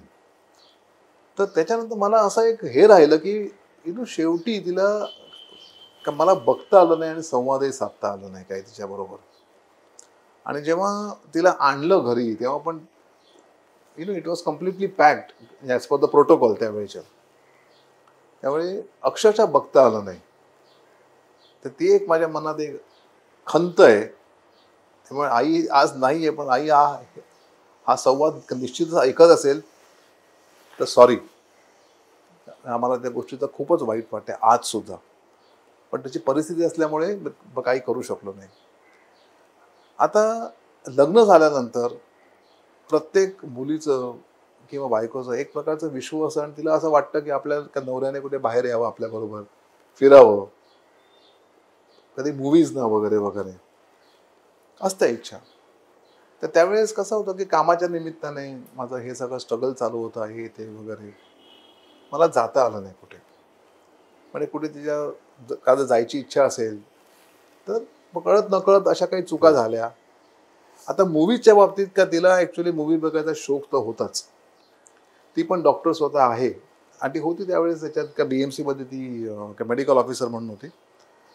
परंतु काय व्हायचं की पिक्चरला जायचं म्हटलं तर शो कुठला बघायचा, आणि मग ते शो बघताना मग तू जाऊन बस, मी मग येतो. मग ती जाऊन बसल्यानंतर मग मी इंटरव्हलला जाणं, किंवा मग तिथे पिक्चरला गेल्यानंतर कोणाचे फोन आले की लगेच तिकडे लक्ष असणं, अर्ध लक्ष तिकडे असतं. मग ते फोन घेऊन बाहेर जाणं, मग बाहेर जाऊन बोलणं, हे सगळे प्रकारामुळे मी जनरली ते टाळायला लागलो पिक्चरला जायचं, मूवीज थिएटर्स. तर या अशा गोष्टीमुळे का तिने ते सगळं सहन केलं वगैरे बाकीचं वगैरे.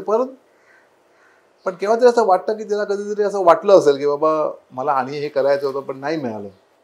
तर म्हणून दुसरी सॉरी ती माझ्या पत्नीस. सॉरी समिता. सर, या निमित्ताने तुम्ही अनेक तुमच्या आयुष्याचे काय म्हणतात त्याला गोष्टी लोकांपर्यंत सांगितल्या. त्याच्यातून खूप शिकण्यासारखं, म्हणजे मी तर असं म्हणेन की हा जो संवाद झाला आहे हा मला वाटतं की हा खूप शिकण्यासारखा आहे. प्रत्येक तरुणांना, प्रत्येक घरातल्या पॅरेंट्सना, प्रत्येक लोकांना ह्या गोष्टी शिकण्यासारख्या आहेत. तर मला असं म्हणायचं आहे की हे सगळं करत असताना, हा प्रवास सगळा होत असताना तुम्हाला असं काही वाटतंय का की अरे यार ही माझ्याकडून राहिली आहे गोष्ट, मला ही करायची होती? प्रत्येकाला असतं ना की अरे कारण हा इतका स्ट्रगल तुम्ही केला आणि तुमची कुठली आवड जी तुम्ही आत्ता मिस करताय आणि आत्ता तुम्हाला ती करायची आहे. मी जसं तुला मागे सांगितलेलं की इव्हन मेडिकल कॉलेजमध्ये असताना सुद्धा रांगोळ्या काढायचो मी. हां, करेक्ट. डिफरंट याच्याकडे जाऊन मी रांगोळी काढायचो. आणि रांगोळी कलाकार त्या आकाराचे होते, त्यांच्याबरोबर जाऊन बसायचो. करेक्ट. हां, 3-3, 4-4 तास त्यांच्याबरोबर बसून ती कला बघायचो. तर असं अजूनही वाटतंय की कॅनव्हास हातात घ्यावा आणि पेंटिंग चालू करावं परत. क्या बात आहे. आणि ते मी करणार. ओके. ते मला आहे इच्छा, मला ते करायची. परत जे आहेत मला कॅनव्हासवर पेंट करणं किंवा दुसरं काही काढणं, म्हणजे जी हाताला कला आहे ते मला एक ती करायची. खूप छान सर, आणि यासाठी तुम्हाला आमच्याकडनं पण खूप खूप शुभेच्छा. सर, तुम्ही आरजेची शाळा या पॉडकास्टला आवर्जून आलात, भेटलात, संवाद साधलात, लोकांपर्यंत खूप छान माहिती दिली. त्यासाठी तुमचं खूप खूप मनापासून धन्यवाद सर. आणि तुमच्या पुढच्या वाटचालीसाठी आमच्याकडनं तुम्हाला खूप खूप मनापासून शुभेच्छा. Thank you very much sir. सर्वप्रथम मी तुझे आभार मानतो, कारण आजपर्यंत ही भावना कधीच व्यक्त झाली नव्हती माझ्या बालपणापासून ते आजपर्यंत. आणि हे जे कित्येक प्रसंग जे सांगितलेत ते इव्हन का माझ्या घरातल्या मुलांना किंवा पत्नीस पण ऍक्च्युअली माहित नाही बऱ्यापैकी याच्यातलं. तर मग तिला पण कळेल याच्यातलं स्ट्रगल वगैरे. कारण काय असतं, स्ट्रगल बद्दल उगाच बोलण्यात एवढा अर्थ नसतो जास्त. जो पण सगळं सुरळीत चालू आहे चालू होतं. परंतु एक तुझे अत्यंत आभार की ज्या मला ज्या आतल्या ज्या भावना होत्या त्या आज मी व्यक्त करू शकलो. लोकांना डॉक्टर तुषार मापणकर माहिती आहे, युट्यूब माहिती आहे, परंतु हा जो प्रवास आहे तो फक्त आज का तुझ्यामुळे शक्य झाला. थँक्यू. पण सर माझा हा मुद्दा आहे, माझा हा प्रयत्नच त्याच्यासाठी आहे की लोकांना आज डॉक्टर सर दिसत आहेत की आज मोठ्या गाडीतून आले, आज त्यांची प्रॅक्टिस मोठी आहे, पण ह्यासाठी इतका प्रवास ह्या गोष्टीसाठी जो स्ट्रगल केलाय तो लोकांना कधीच माहीत नसतो. आणि आत्ता आपल्या समाजाची रचनाच तशी आहे, आजचा दिवस दिसतो कालचा दिसत नाही. सो माझा प्रयत्न असा आहे की लोकांना काल कळला तर उद्या तो चांगला करता येतो. हा माझा स्वतःचा अनुभवातून मी या गोष्टी करतोय, प्रयत्न करतोय. आणि सर तुम्ही या निमित्ताने आलात, तुम्ही तुमचे अनुभव शेअर केले, तर पुन्हा एकदा तुमचे खूप खूप आभार. थँक्यू. धन्यवाद. तुला पण खूप खूप शुभेच्छा. Thank you sir.